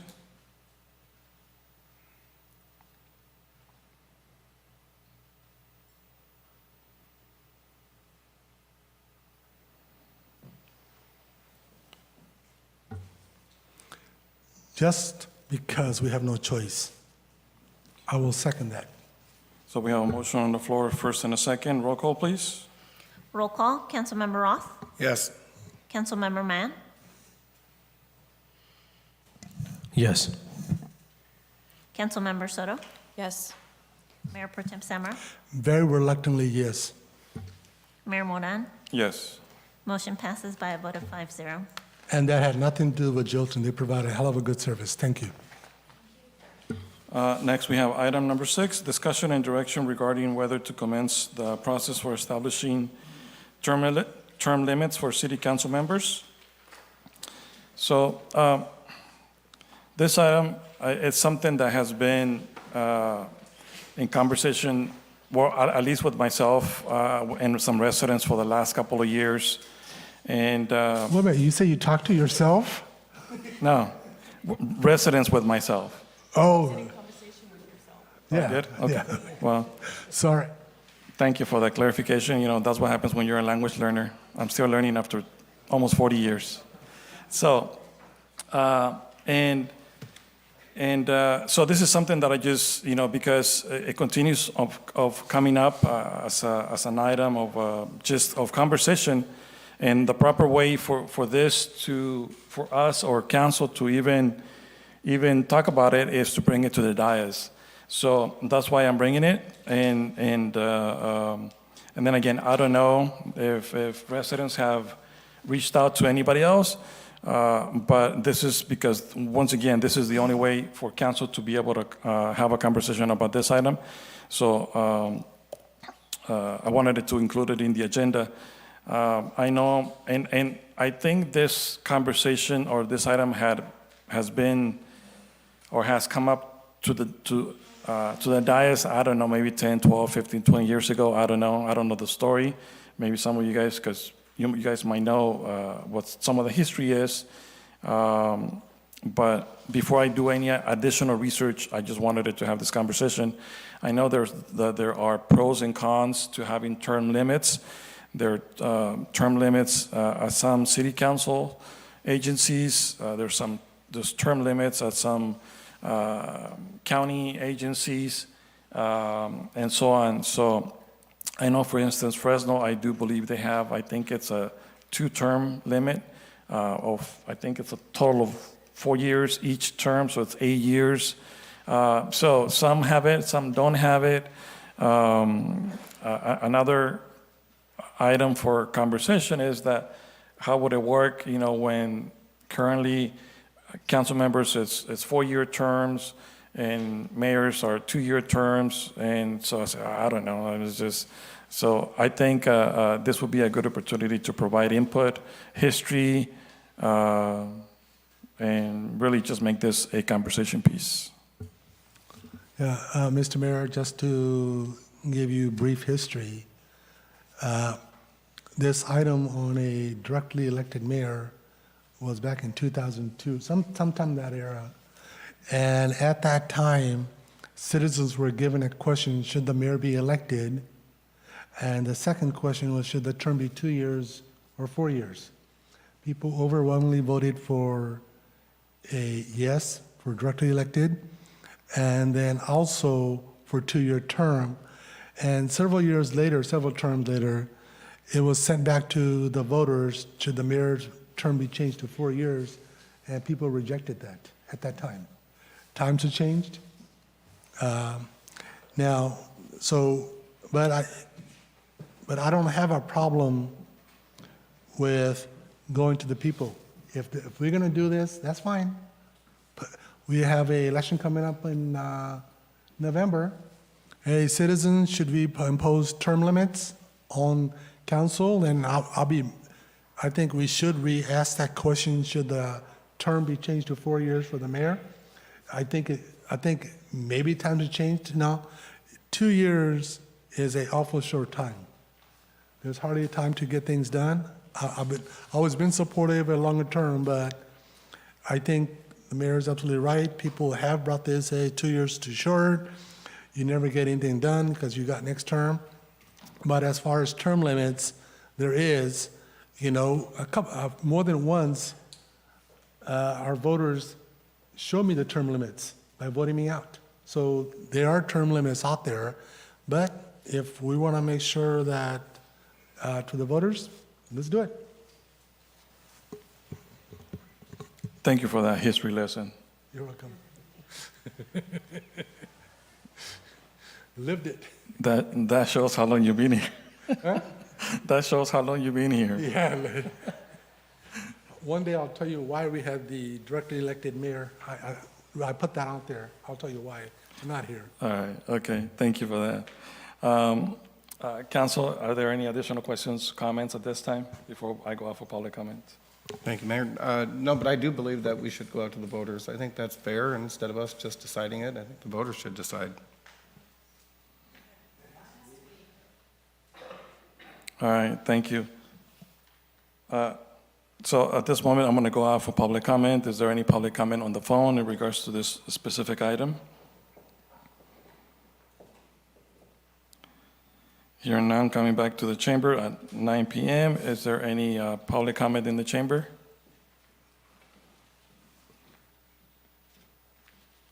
Bob Wallace, one quick question, Mayor and Council. What's the deadline to have something approved to get on the November ballot? That would be the most important question. What is that deadline, and can you get it done? That's what the attorney's here for. Thank you. Legal? I believe it's August, but I'll have to double check with the county. It would be tight turnaround just because the ballot measure needs to be prepared, then needs to come back to the council for a vote and approval before it can even be sent over to the county to be placed on the ballot. But I can check with our team and get a better time frame to see if we could crunch it and get it on, get it to the county by the August deadline, assuming that that is the deadline. Thank you for that. Is there any additional comments in the chamber? Okay, seeing none, I'm bringing it back to the dais, 9:01.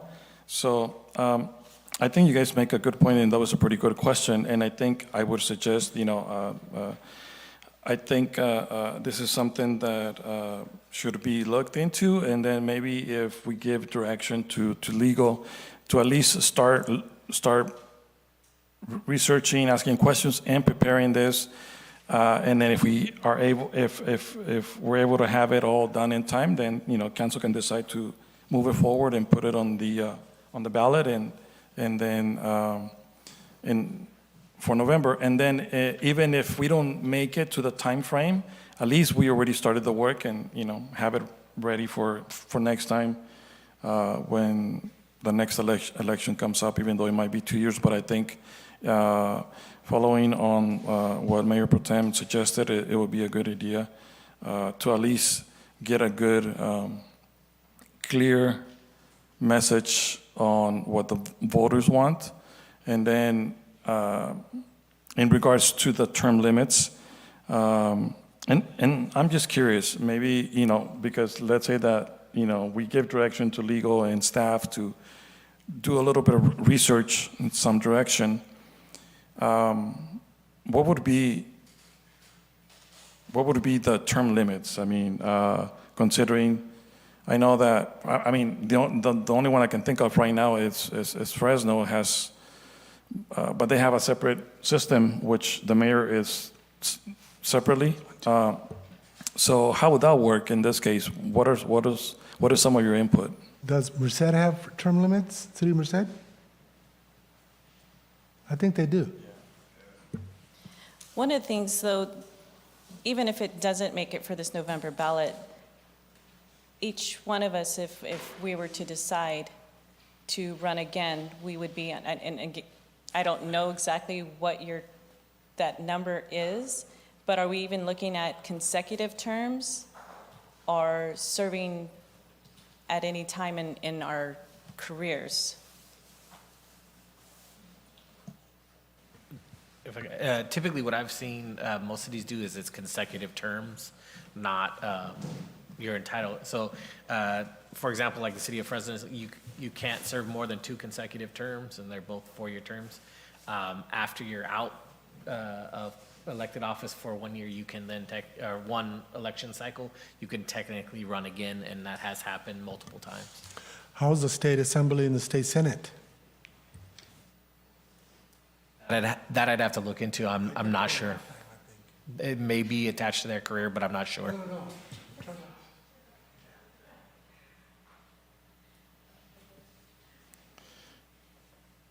But just, to my point was that even if it doesn't make it for this year, having to do your research and studying and making sure that it gets to where it needs to be, I think each and every one of us up here have only served less than 1 term, or I'd be in my 2nd, but it wasn't a full term. So we'd have to take into consideration of appointments as well as elected positions. Just so you know, correct me if I'm wrong, Council, is even if the voters pass and say 2 4-year terms or whatever, it starts after the voters pass. It has no count, measure on anything in the previous. That is correct. It's not retroactive. It would be moving forward. I mean, again, to Gopal's point as well, it takes a while for an elected to come up here and understand the ins and outs of what's happening on the dais, behind the dais, in City Hall. So the 2 years for mayor, and I, thank you for all that, the history. But in those years that you spoke of, the 20 to 30 years, I think that between you and Rodrigo, you've been the consistency. But to that is, we would need that type of information to carry on. So with the way that the rotation goes, I'm pretty pleased with how 3 terms are up and then 2 are still succeeding. So I just want to say that term limits, again, the voters are going to decide who they want in and who they want out. And if not, hey, I'm living proof that if they truly want you out, they'll get you out. And if not, they'll keep you because, there was a failed recall and it didn't work. So if they want you to stay in and representing the people and be the voice of them, they'll keep you in or they'll take you out.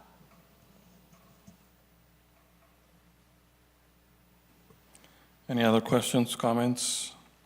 So for this, you would need concrete direction, or just, what do you need? I think as long as I'll ask for head nods, but I think I have direction on what to bring back to the council.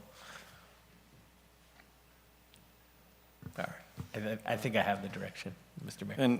And then again, would this be something together or separate in regards to terms, like for the mayor, like, or is that going to need to be a separate item? It would be a separate ballot question, but we can prepare them at the same time. It would just be two separate ballot questions. Yeah.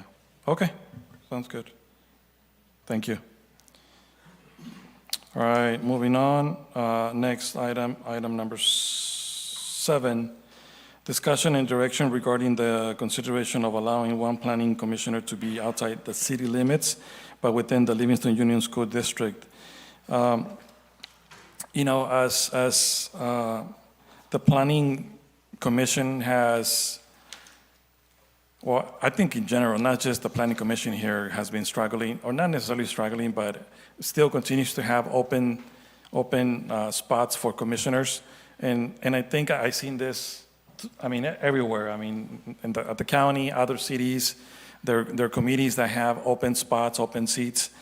But something that is very interesting that I learned a few years ago was that something unique that we have in Livingston, and I'm not sure if other cities have it. The Recreation Department or the Recreation Commission has so many seats, and then one of those seats for a commissioner within the Recreation Department, within the Recreation Commission, is allowed to live outside the city limits, but within the Livingston Union School District. And sometimes that helps because, there might be, we can always look at people that live outside the city limits to also participate and volunteer their time in our different commissions, not only in the recreation. So I think it would be a good idea to have that conversation here on the dais, the council, if that is something that we could consider. I personally think it's a good idea because, we would allow more potential volunteers to at least to be one of the commissioners, not only in the Recreation Commission, but also within the within the Planning Commission. So I think we still have 2 spots open right now, right? And I think it's been 2 for quite some time. So, I mean, that might be another option. So I just wanted to bring it up for conversation and see what you guys. No, it's just in general. I mean, it could be a commissioner or an alternate, and then the council can decide what to do with to make whoever an alternate or a commission. It's currently, I think it's one of each, right? We have a planning commissioner in the office, or in the yeah. Can you? back. Thank you. Gary Conte, Community Development Director. At this moment, we have 2 alternates and one commissioner available capacity. So we have a few seats to fill. So it's 3. Yeah, 3. Okay. All right. So thank you for that. So council, questions, suggestions, recommendations, thoughts? What do you guys think? Mr. Mayor, honestly, I don't mind doing that just due to the fact that we've been shy planning commissioners for a while. I mean, it's been going on, I think, 3 months, 4 months, since we haven't had a full planning commission. So advertising, putting it out in maybe our bills, something, I mean, just to fill those seats.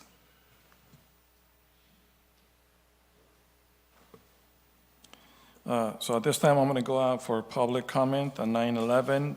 Is there any public comment on the phone in regards to this item? Hearing none, bringing it back to the chamber. Any public comment in the chamber?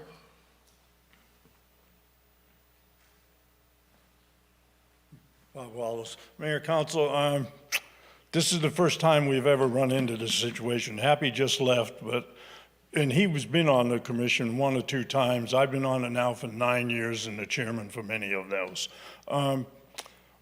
We've never not had a quorum, but a couple months ago I brought it to the council's attention. What have you done to advertise it?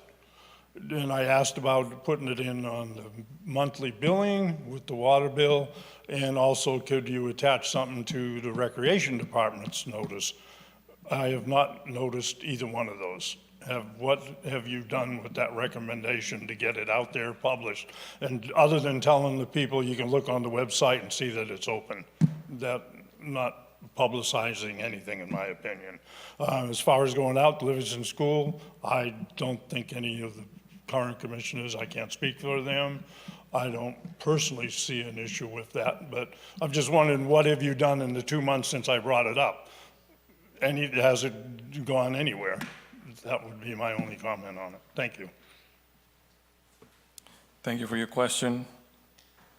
Well, one of the things that I've seen, and then again, I cannot verify, or if anybody else can verify, if that has gone out on any CD mail or because I don't even look at my mail. I just do everything online. So I don't know a lot of the stuff that comes in the mail. If there any flyers have gone out, but I know for sure I've seen a lot of social media advertising constantly the different open opportunities for the for specifically for that planning commission, and also for a representative in Measure V.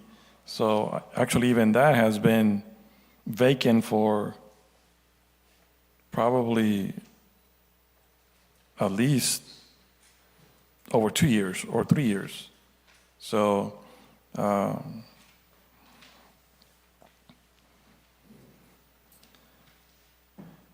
is there any other public comment in the chamber? Any other questions? Bringing it back to the dais, 9:14. So I think it would be a good idea, I don't know, so for something like this, is this something that, what would be the procedure? If it's set by ordinance, then it would be an ordinance amendment. If it's not set by ordinance, then it could come back as a resolution. I'd have to pull up the municipal code and see what it states specifically are the requirements for the planning commissioner, and then it would just be a matter of adding language in there that a commissioner can be an individual that resides outside the city limits but within the school district zone. So for something like this, you would need specific direction to do either or, whichever one it is that we can do, and then bring it back, when. Ideally, yes. Okay, so how would you state that? It would be a direction to prepare either an ordinance amendment or resolution allowing for, inserting language to allow for a planning commissioner to be an individual who resides outside of the city limits but within the school district zone. Within the Livingston School District. So I'll go ahead and motion for that, for everything he said. I will second it. All right, so we have a motion on the floor by Mayor Moran and a second by Mayor Pro Tem Samra. Roll call, please. Roll call. Councilmember Roth? Yes. Councilmember Mann? Yes. Councilmember Soto? Yes. Mayor Pro Tem Samra? Yes. Mayor Moran? Yes. Motion passes by a vote of 5-0. Next item, we have item number 8, consideration and direction to prepare a request for proposal regarding the selection of a firm or recruiter to conduct the recruitment of a permanent city manager. Staff recommendation, direct Ms. Cruz, Human Resources Coordinator, and the City Attorney's Office to prepare a request for proposals regarding the selection of a firm or recruiter to conduct the recruitment of a permanent city manager. Mr. Santos? Thank you, Mr. Mayor, members of the council. This item is a direction item to direct the City Attorney's Office and Ms. Cruz in Human Resources to bring back a resolution to council authorizing an RFP that would seek either an individual recruiter or a firm to provide services to the city, and those services would be to sort through and recruit for selection by the city council a permanent city manager for the city. Thank you for that, council. Questions? What does that cost? That's what the RFP would be for, to solicit proposals from the various recruiters, or for either individual recruiters or firms to provide a proposal on the cost for such services and what services they provide. Ultimately, it'd be the council's discretion on who to go with. Based on my experience, it varies. It can be anywhere from 10,000 on up to 30, or 40,000, depending on the length and scope of what you're asking the recruiter to engage in. So why are we not just utilizing the advertisements like through Cal Cities or other ways so that it's not, why aren't we just advertising the position? That is an option. I would assume that it's generally most recruiters also include postings within like Cal Cities and those items on top of usually the context that they've generated over the years. So it would likely be a mix of both, contacts that the individual recruiter has and a advertising campaign in the various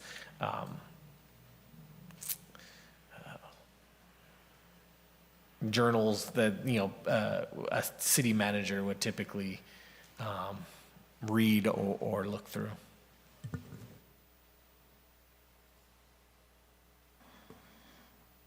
Thank you. Any other questions, comments at this time before I go out for public comment? Going out for public comment 9:19. Is there any public comment on the phone in regards to this item? Hearing none, coming back to the chamber. Any public comment in the chamber? Seeing none, bringing it back at 9:19. So really, I mean, just to clarify, this is just, like you explained, the only cost would be just staff time, just to go out and request proposals, and then they'll come back and council will look at all the different proposals that were submitted, and then council will select or not on what to do next. Correct. So the direction that we're asking from council tonight is just to direct HR and the city attorney's office to work together to prepare the proposal in compliance. It would be in compliance with the city's bidding and procurement policies, and then we would effectively solicit firms and individual recruiters to submit proposals to provide recruitment services to the city. We would both target individual firms and individual recruiters directly that we have contacts with, and then also open it and advertise it to the public generally. All right, thank you for that. Council, any other questions? I know that I had brought this up 2 meetings ago, is that I wanted to see what other council member would approve to offer the interim a full-time contract. I'm still under that belief.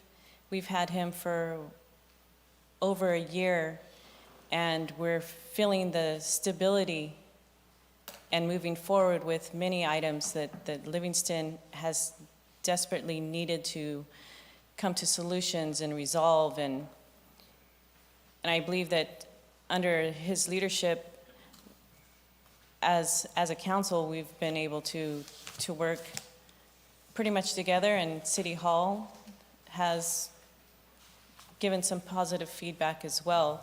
So considering that in the past circumstances over the past 3 to 4 years,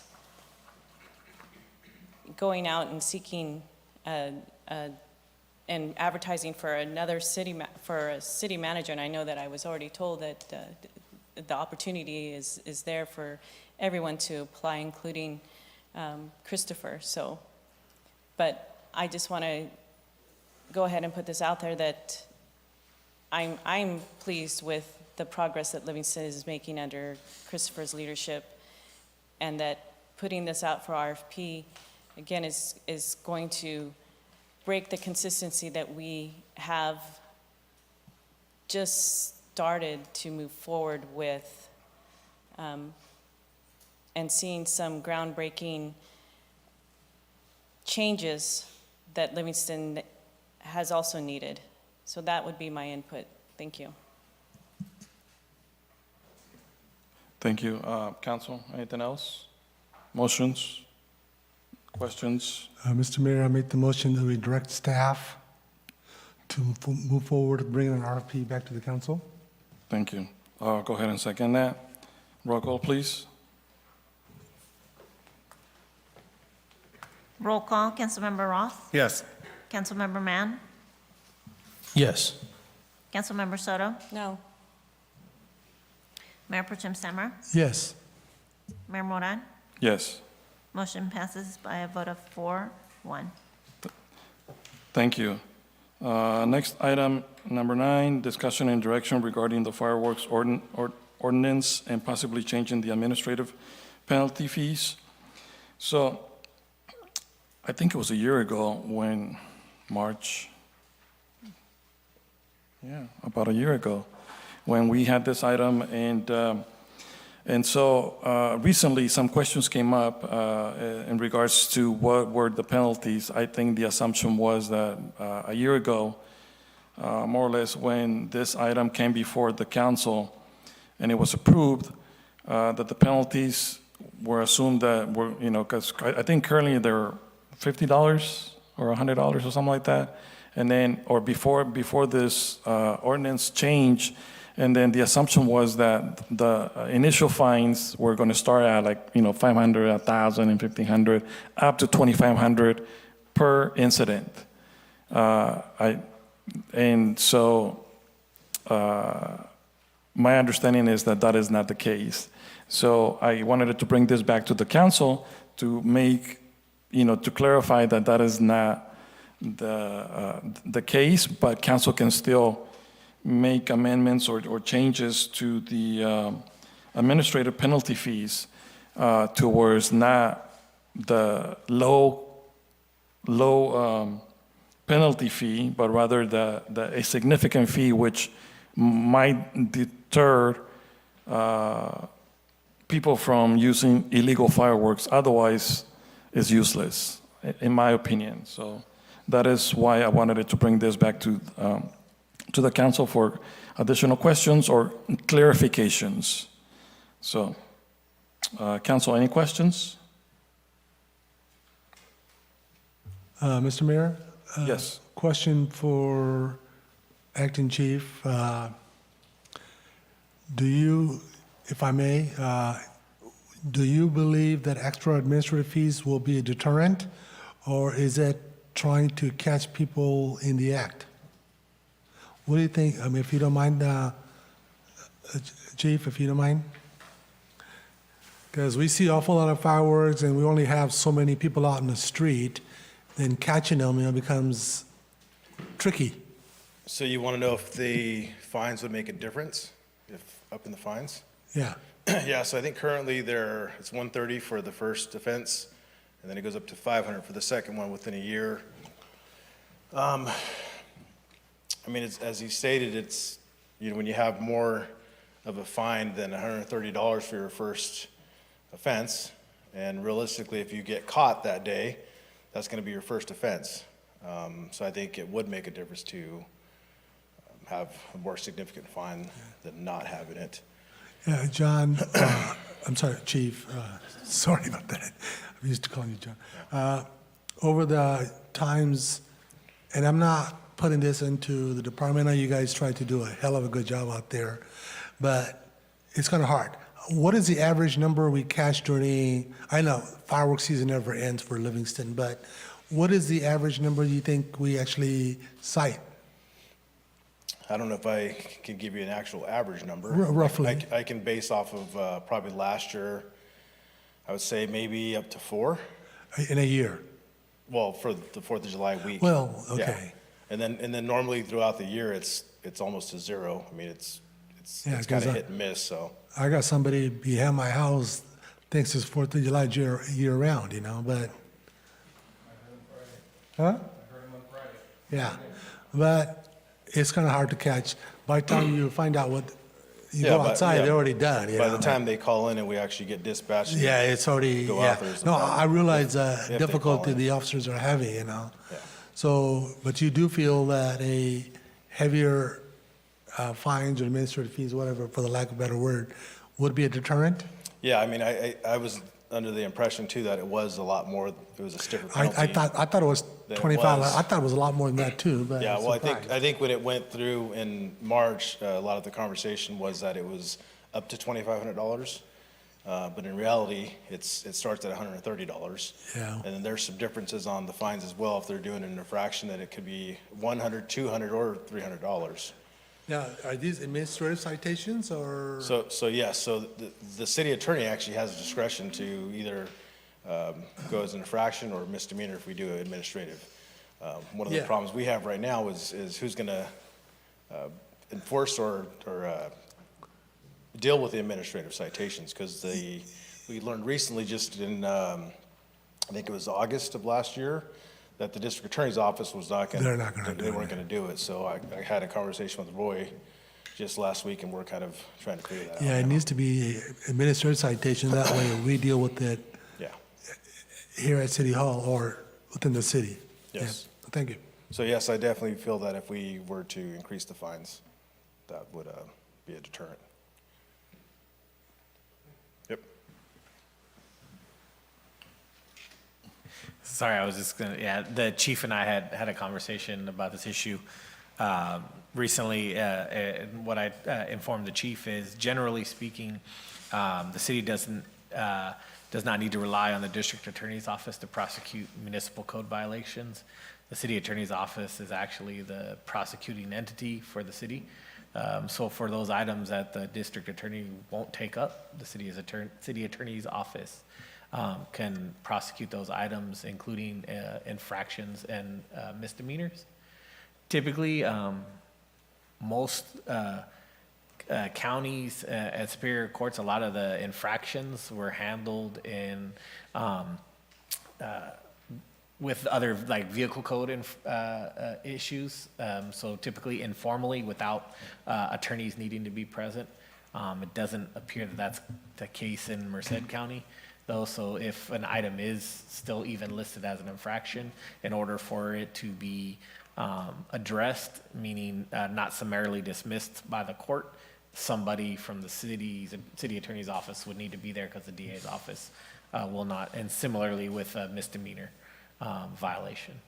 And for the social host ordinance, it is categorized as an infraction. So it can only be, as currently set up, it can only be treated as an infraction. So you just brought up something very important that I forgot to mention earlier. So this current ordinance language that we have, it includes someone, so not necessarily that the person lighting the fireworks might get the fine, but the person hosting could get the fine instead, right? Both could be subject to the fine. So if you're lighting illegal fireworks off from somebody's personal private property, or if you're having an event at your home and you have people in front of your house and you're allowing them to light off illegal fireworks, you can be held responsible as the social host for the activities of the individuals in front of your residence. Okay, so if this council said, you know, I would recommend to do the first penalty fee at $1,000, the second one at $1,500, the third one at $2,500, would that be something that would be within the boundaries of this council to do? And remove the 130 in the council could definitely remove the 130. Generally, we do not recommend fines in excess of $1,000, and the reason being is you run into issues with the California Constitution. And when you look at the penal code, the maximum fine for a misdemeanor, which typically most fireworks ordinances that I've dealt with in my career, especially with illegal fireworks, most of the violations are considered misdemeanors so that you can have the higher level penalty. Most of them are typically capped at $1,000. Most jurisdictions instead that I work with have gone away from the tiered structure and just go each discharge of, so it's $1,000 per violation. Each discharge, for example, of a mortar, each mortar that goes into the sky and explodes, if there's 10, that's 10 violations, it's $10,000.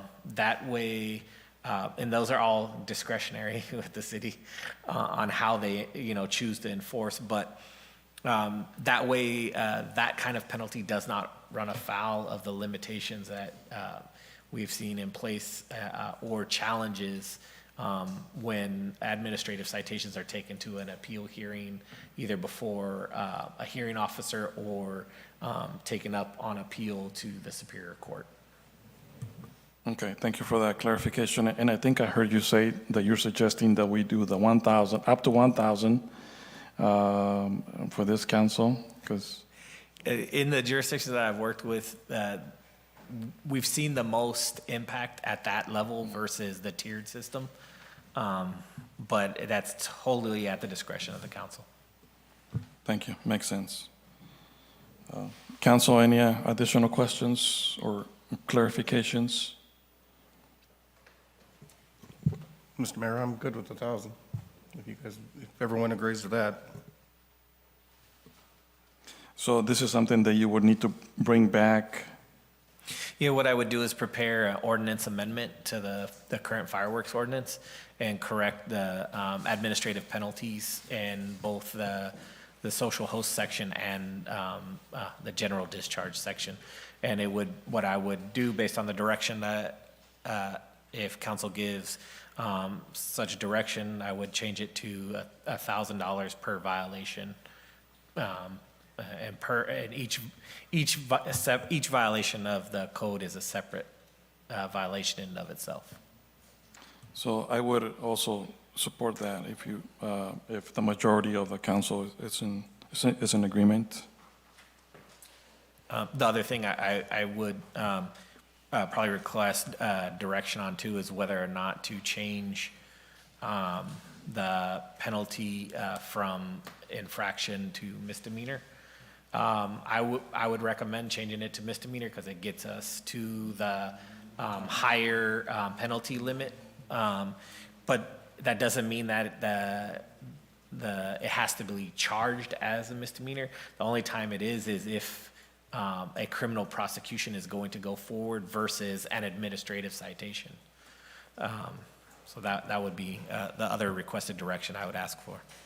If Councilmember Roth would support that, I will too. Anybody else?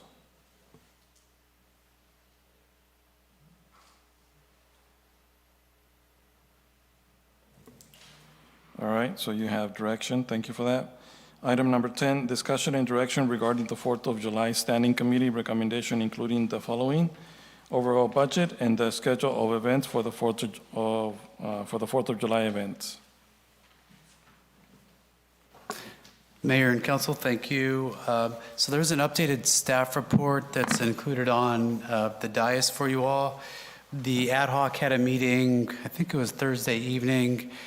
We weren't able to include the revised information until we had a chance to discuss after that meeting.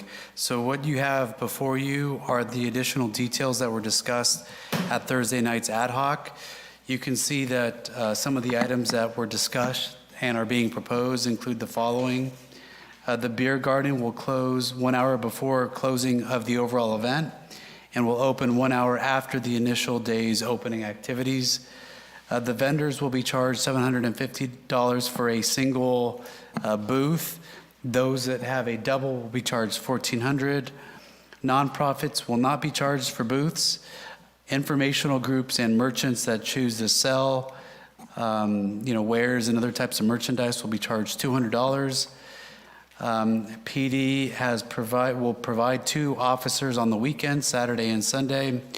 We've projected that cost at $2,800, and Public Works total costs of approximately $3,500 for preparation and tear down of the event.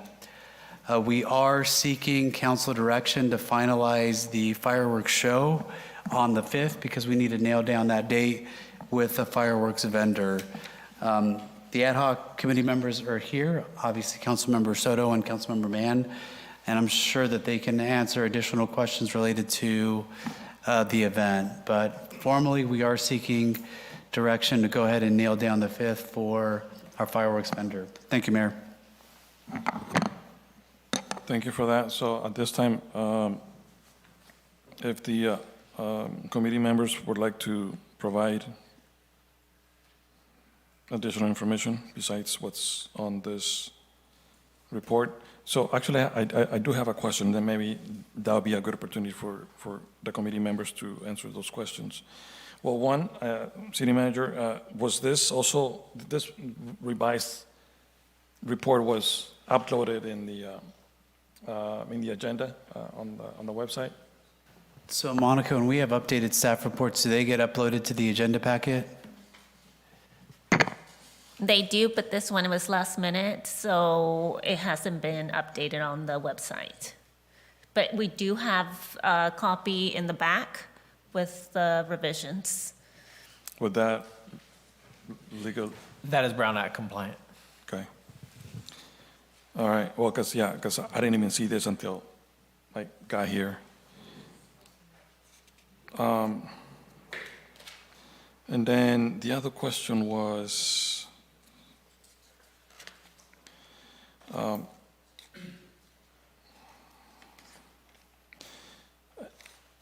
in item number 6, it states public works total cost approximately $3,500. Is that just staff work, or is that in addition to field repairs, or is that everything?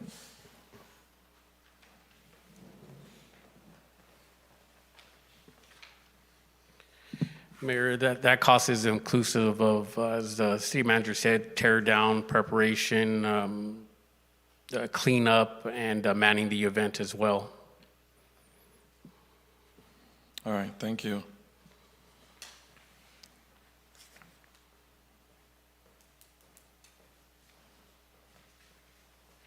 I have no other questions at this time, so I guess the only question was, I think they were already answered. Any comments, questions from the council or committee members?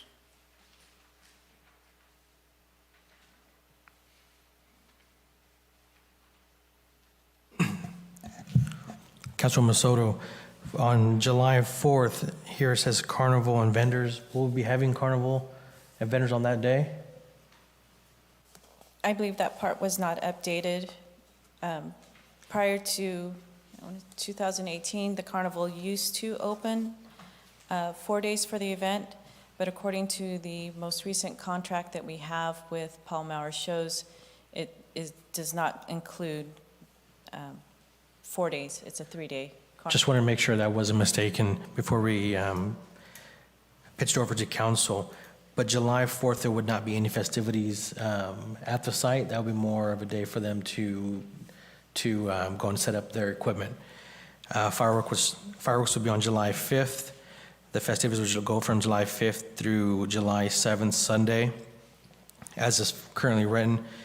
The way this is written here, the budget is still $50,000 to $60,000. This includes what we're anticipating paying for PD and for Public Works. The biggest expenditures are going to take place on Sunday at the live music. There'll be a headliner there, and for the rodeo. And so those could be two cost-saving measures. But as it sits right here, and the group was pretty confident on the success of how this is all set up. We had an expert in Julio Valadez who's helping us out with putting everything together. Hopefully that provides some clarification. Good. So you said that the $60,000 includes the cost, the potential cost of the police officers and Public Works cost? That was integrated, included in the $60,000? That's how I understood it. Please correct me if I'm wrong, Maria.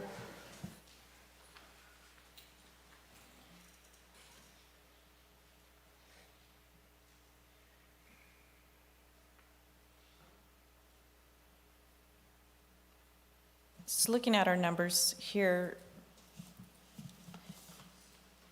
what we anticipate is that the sales that are generated offsets the cost that would go out to using city staff.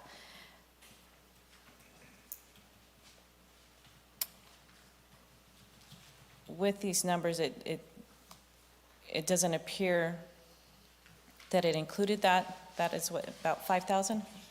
Is that 5,000?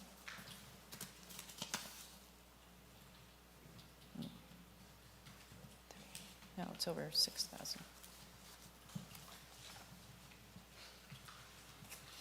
A little more than that, But almost 8,000. Our ask was about 50 to 60, so I'm assuming that between that 50 and 60 would have been captured for the city staff to be paid.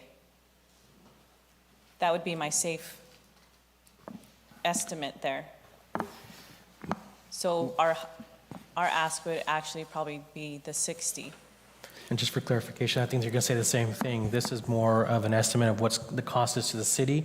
Those funds wouldn't actually be deposited that way.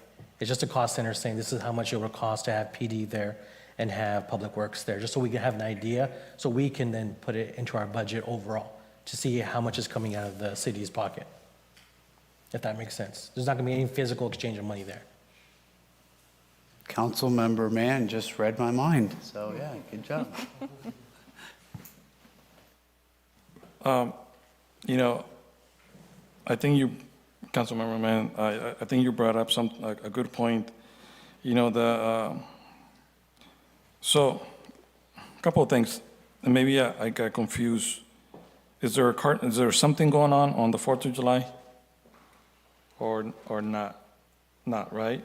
So no It would carnival? just be the 4th of July fireworks show. No, take that back, that's a Friday. It wouldn't be the vendors, no, that's a misprint as well.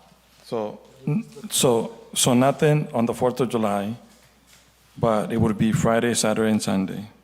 The intent right there was so that it frees up our Livingston PD to do what they needed to do to mitigate everything that's happening within the city.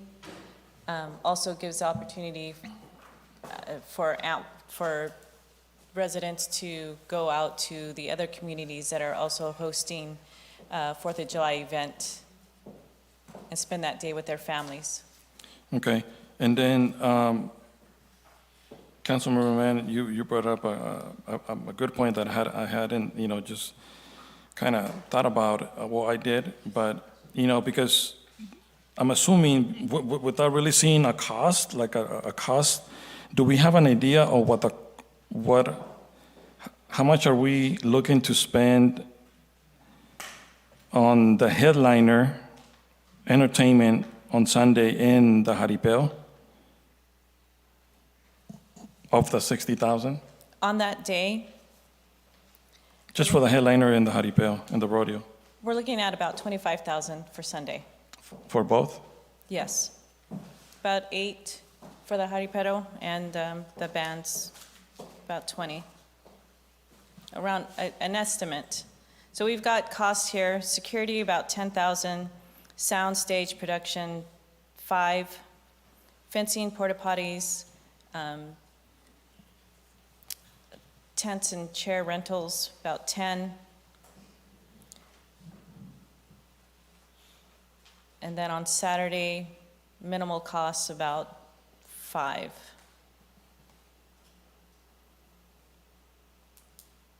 Which includes local bands.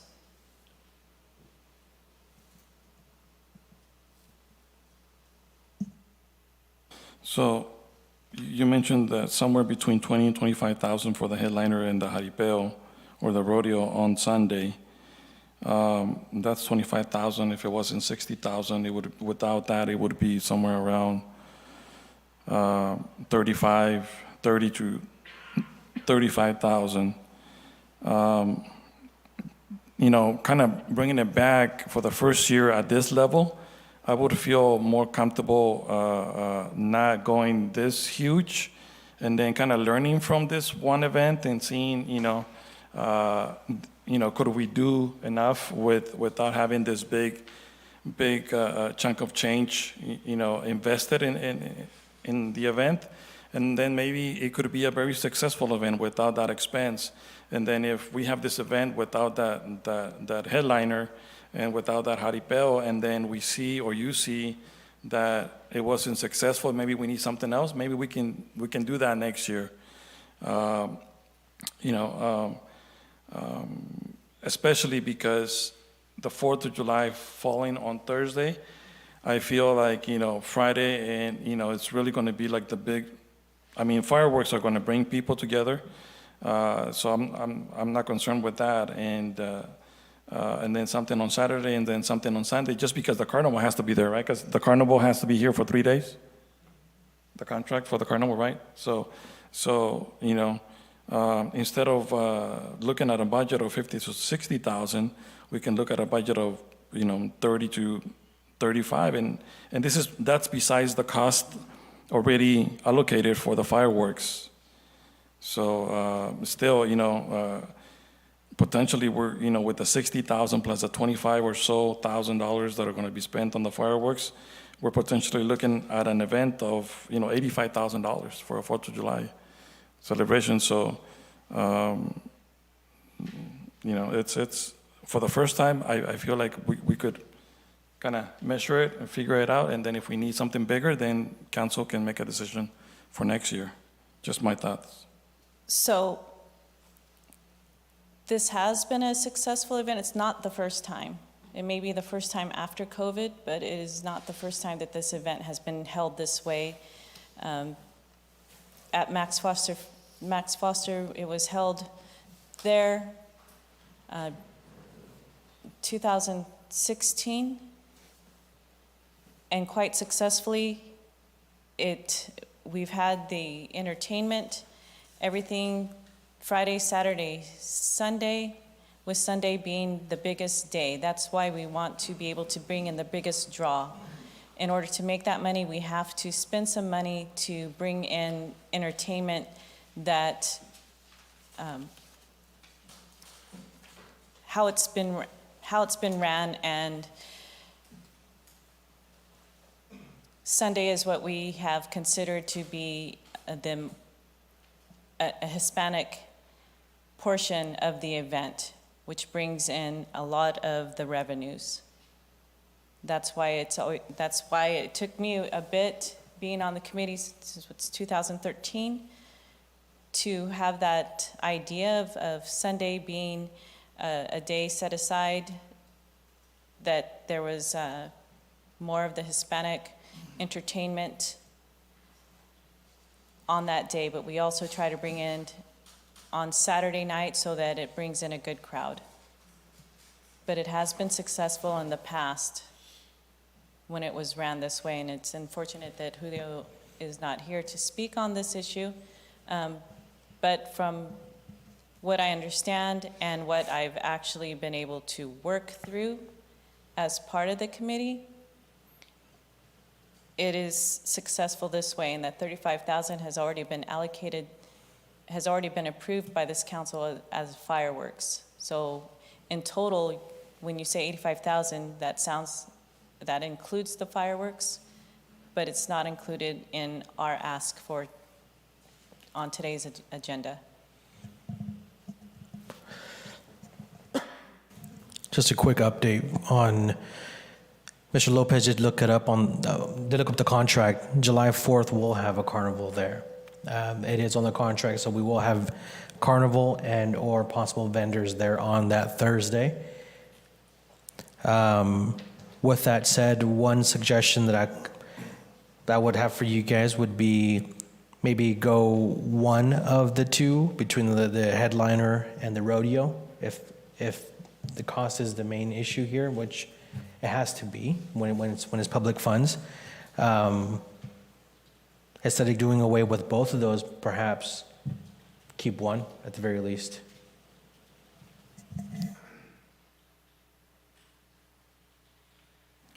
Thank you for that clarification. And then also, I think I remember, if not once, at least once, but I'm thinking that a couple of times in the past, the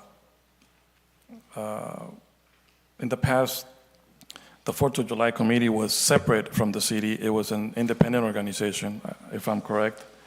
And then there was at least one or probably twice when that committee came to this council and asking for, I remember one time I think there was a negative, there wasn't enough funds, and they came to the council to ask for, I think it was $10,000 if I'm correct, probably around 2018, 2019. And that was because not enough money was made, and that was before COVID. So, once again, somebody mentioned, I think Councilmember Mende, this is public funds, so I'm just thinking about, what can we do and not, just trying to be safe and not, we want to bring something great for the community, but, we just want to be considerate and look at all the different options. So, it has been great, in the past, huge, but it doesn't mean that it's huge. It means that it's successful and that we're going to be able to get the money back in return. So,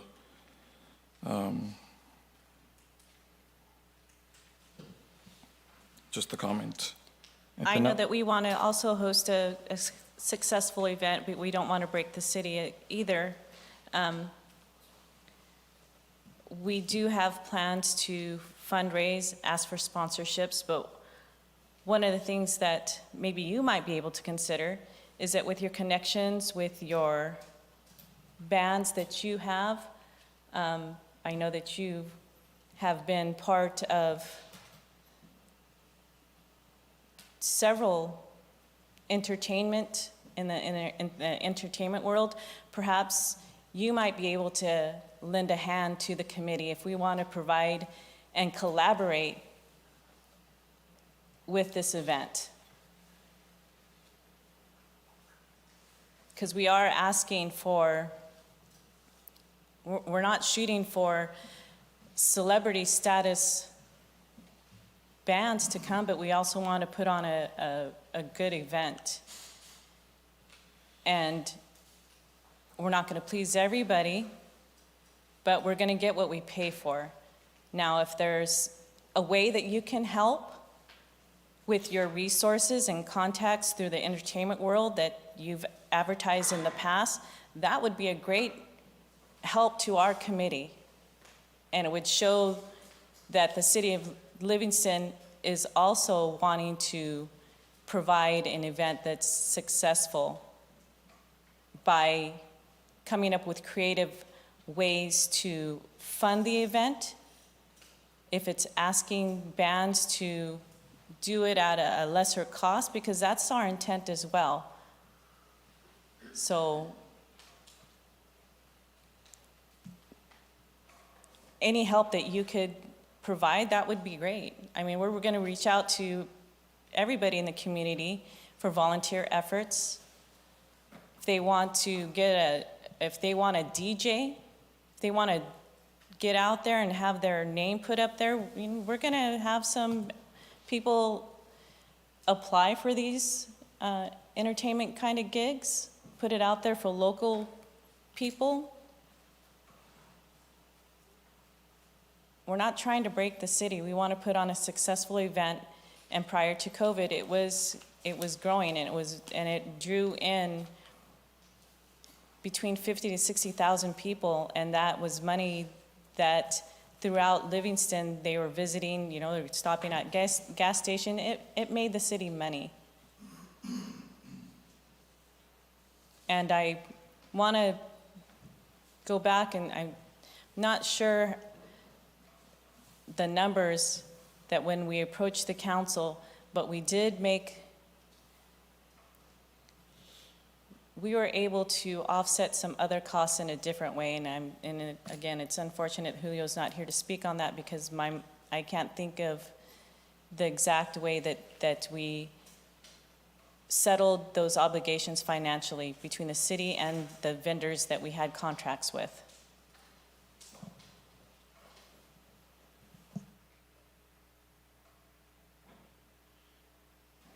So at this time, I will go out for public comment. Is there any public comment on the phone in regards to this item? Hearing none, bringing it back to the chamber. Is there any public comment in the chamber in regards to this item?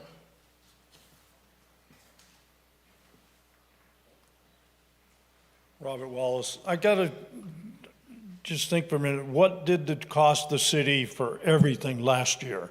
That would be a dollar amount do we need to know? Because I've heard you mention 30,000, 50,000, maybe 85,000. How much money exactly did the city of Livingston spend last year? That would be something we need to know. The other thing is, the 4th of July is maybe 100 some odd days away. That's not a lot. If you're thinking of big-time entertainers and something local, I don't know what Councilwoman Soto's deadline is with whoever she's looking for entertainment, but the longer you wait, the less your choices are going to be. So now I'm back to deadlines again. Where we stand? The money deadline versus the committee already have some people in line, or are they going to start looking now, or after the council finally makes a decision? That would be my only two questions. Thank you. Is there any additional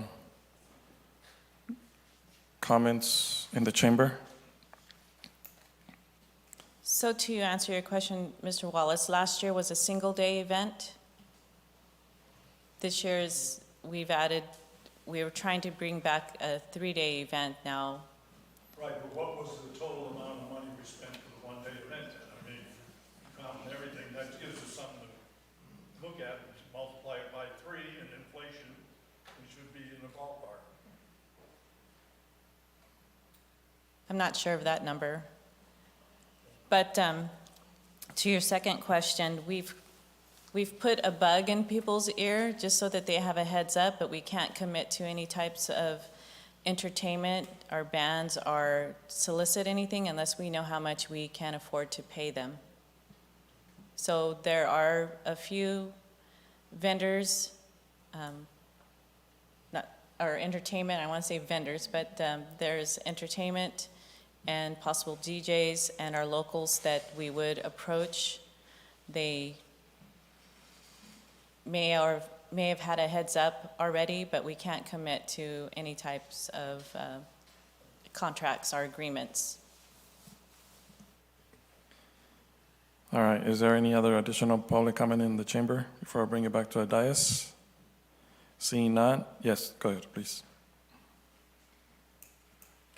Carmen Fuentes Gutierrez, I wasn't planning on coming up here again, but I just want to let you know that as far as I know, a lot of people in our community are looking forward to more than one day, for the festival. So it brings a lot of happiness, especially after COVID and everything. So especially our youth, I think they're looking forward to the carnival and just, the whole community, coming together. And I think it's a great event. I live near the complex where the 4th of July takes place. I don't mind, the sound because it's all happiness, it's all coming together, and it benefits, I think, everyone. Thank you. Thank you for your comments. Any additional comments in the chamber? Seeing none, bringing it back to the dais at 10:01. Council, any other questions, comments, suggestions, recommendations?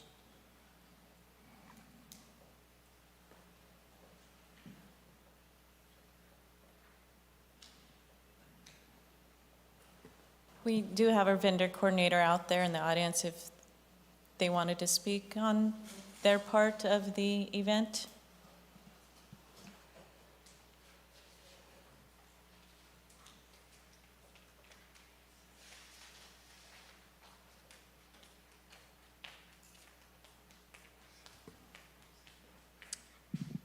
Hi, so my name's Ashley.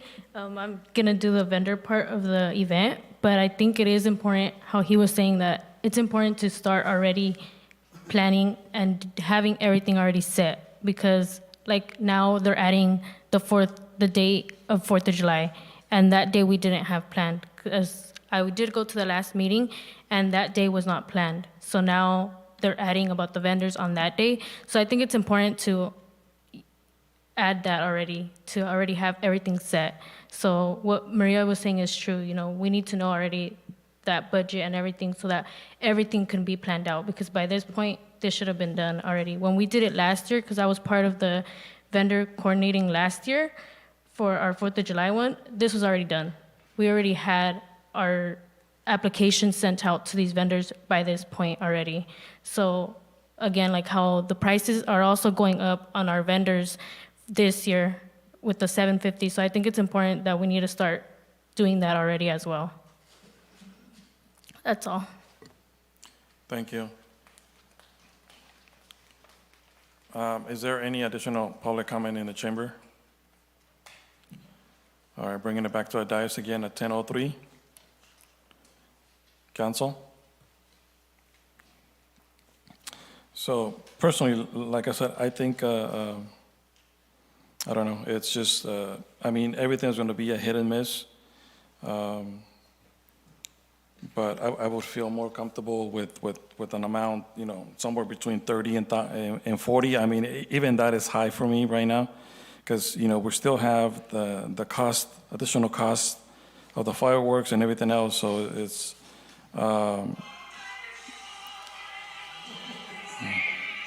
and so, but that is just my thought at this point. I think, you know, we really don't know. Is there a, well, I guess I was gonna ask, is there a particular price that's gonna be charged to the attendees? And then also, if we don't have a headliner, then we're not only saving the money on that we would be spending on the headliner, and then because if there's no need to charge to the people that are attending the event, then, you know, there's additional savings because that location does not have to be fenced in, and I think there was a number around $10,000 just for fencing. So that's an additional savings. You know, probably even considering bringing some, you know, medium-sized headliners or something small, more local, and it can be free. And then, you know, people will still come in. I mean, at the same time, if people want something to do, they can still come out and enjoy music without having to pay extra cost to go into the fenced-in area. So, you know, that will be an additional savings of the numbers that was presented last time was for fencing was around $10,000. So, you know, so even 30, you know, around there, 35, I would feel more comfortable, but then again, it's up to the majority of the council. Having the event, we're still having to pay for the fencing and the porta potties, so that 10,000, I mean, these are rough guesstimates. We aren't going to know until we start getting those quotes. So that fencing would be used for what specifically? To fence off the perimeter of the park. We are having beer gardens there as well. But, so if you're having a beer garden, you would just need to fence in the beer garden, not the Correct. entire. But we are going to also have entries where we want our visitors to come through the circular entry there or through the parking. So. Instead of coming through the grass areas, through the trees, that area is going to be fenced off. Have you been out to the 4th of July? Do you remember how that looks? Well, I'm just thinking about the sweet potato. Yeah. The Sweet Potato Festival actually mirrors the 4th of July event. The whole concept came from the 4th of July event. So how you see the Sweet Potato Festival going, we have, the only difference between that is that we have the fireworks. But there's no fencing at the sweet potato. That's just what I'm thinking. I mean, I don't, there's no fencing. There is? It's orange. All around the. Oh, wait, you mean fencing like the orange fencing, or you mean Correct. chain link fencing? Correct. Which one? The orange fencing. Okay. I was thinking those $10,000 was, Cyclone fence, yeah, I was thinking that $10,000 was for the chain link fencing. the chain link fence. So, yeah, So, from what I understand from your point of view, you're looking at it as we want to save costs. We want to be able to provide an event that will draw our Livingston residents and surrounding areas, because we're going to put Ashley, our vendor coordinator, to work to help her vendors sell their goods and promote their small businesses. And what you're saying is that we need to scale down and not provide a big event where there's going to be less people. We need a big draw. In order to get a big draw, we have to get people to come. We need to anticipate that people are going to come to the event, they're going to spend their money, we're going to charge them so they can see some of the entertainment. We don't charge for the 4th of July. That night is a free event. We've made money in the past, and to go back on the history of it, I don't remember what happened from that event that took place there, but we may have lost in revenue. But this year, if we can get this going, if we can have something so that we can get to work on this, you can rest assured that our vendor coordinator is going to work very hard to get all of her vendors here, their fees paid, and everything that she needs to do on her part. You can rest assured that people on the committee, once we establish those volunteers, that they're going to work just as hard. And those that in City Hall are going to do their job to help us sell those tickets.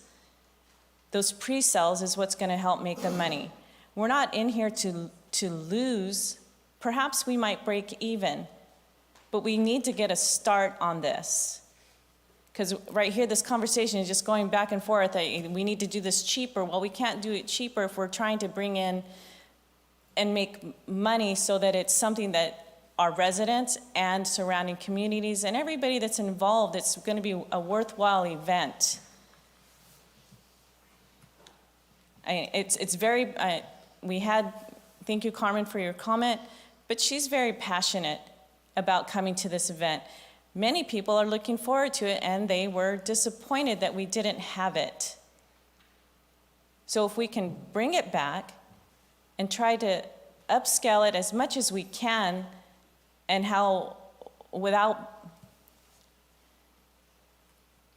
the money that is possible, perhaps we can work just as hard to find sponsorships. And again, having maybe the resources that you have to help this event to pull off an event. Ms. Soto, if I may. How many people are on the ad hoc committee? Just out of the blue? This most recent day, the room was, I'm going to say, Tony was available. Tony and Jackie from the Recreation Department, Jatinder and myself, the city manager, Julio. Okay, so there's quite a few people on there. How many people have they told about this event? Like you guys said, you have a carnival coming in for 4 days now. I know we're trying to cut costs and everything. I like JT's idea, maybe get rid of the rodeo, have the live music. This is something that this community does look forward to. This is something that outside communities do look forward to. So I think we just need to make a decision. Yeah. Thank you. Livingston used to be known for, I used to say, the biggest fireworks in the valley guaranteed.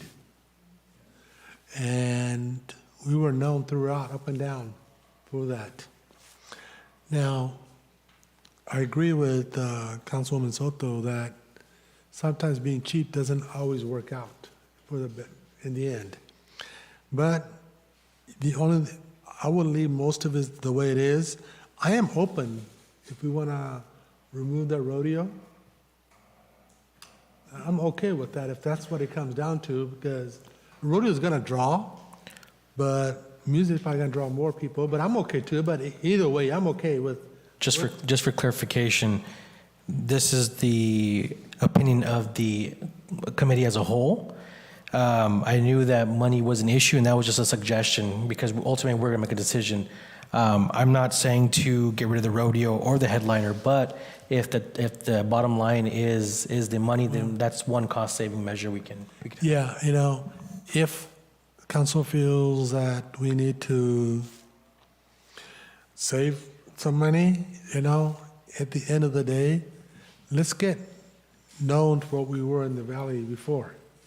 Let's bring out these people. Let's get them something to do, because it does bring the community out. And when you see your friends and neighbors there, you have a little laughter. And if you're old enough, maybe you go to the beer garden, have a beer, or you can just walk around and try out some great food, or, just see people you haven't seen all year round, because everybody's so busy. So I think it is worth doing it. And I understand the mayor's concern. I personally, it's a lot of money, but I personally think that we should just leave it the way it's presented, including the headliner and the rodeo, because they're both not going to happen at the same time. Rodeo is going to happen probably earlier. Huh?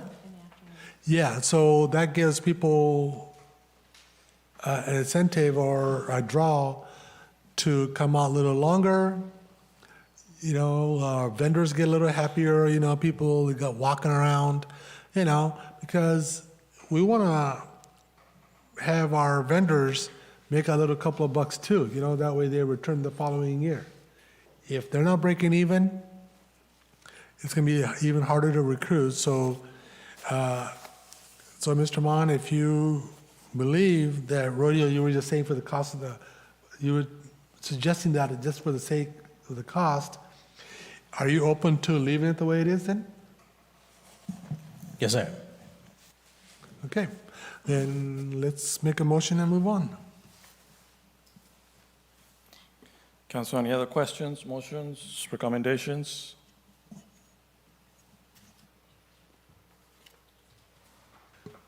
Mr. Mayor? Yes. I'd like to make a motion to leave it as it is, and that's it. So we have a motion on the floor by Councilmember Roth. Is there a second? Oh, then I will happily second it. We have a first and a second. Roll call, please. Roll call, Councilmember Roth? Yes. Councilmember Mann? Yes. Councilmember Soto? Yes. Mayor Pro Tem Samar? Yes. Mayor Moran? Yes. Motion passes by a vote of 5-0. And just to clarify, those are the items as laid out in the staff report. Thank you. Thank you. Next, we have council direction on future agenda items. Hearing none, we adjourn at 10:17. Thank you. Good night.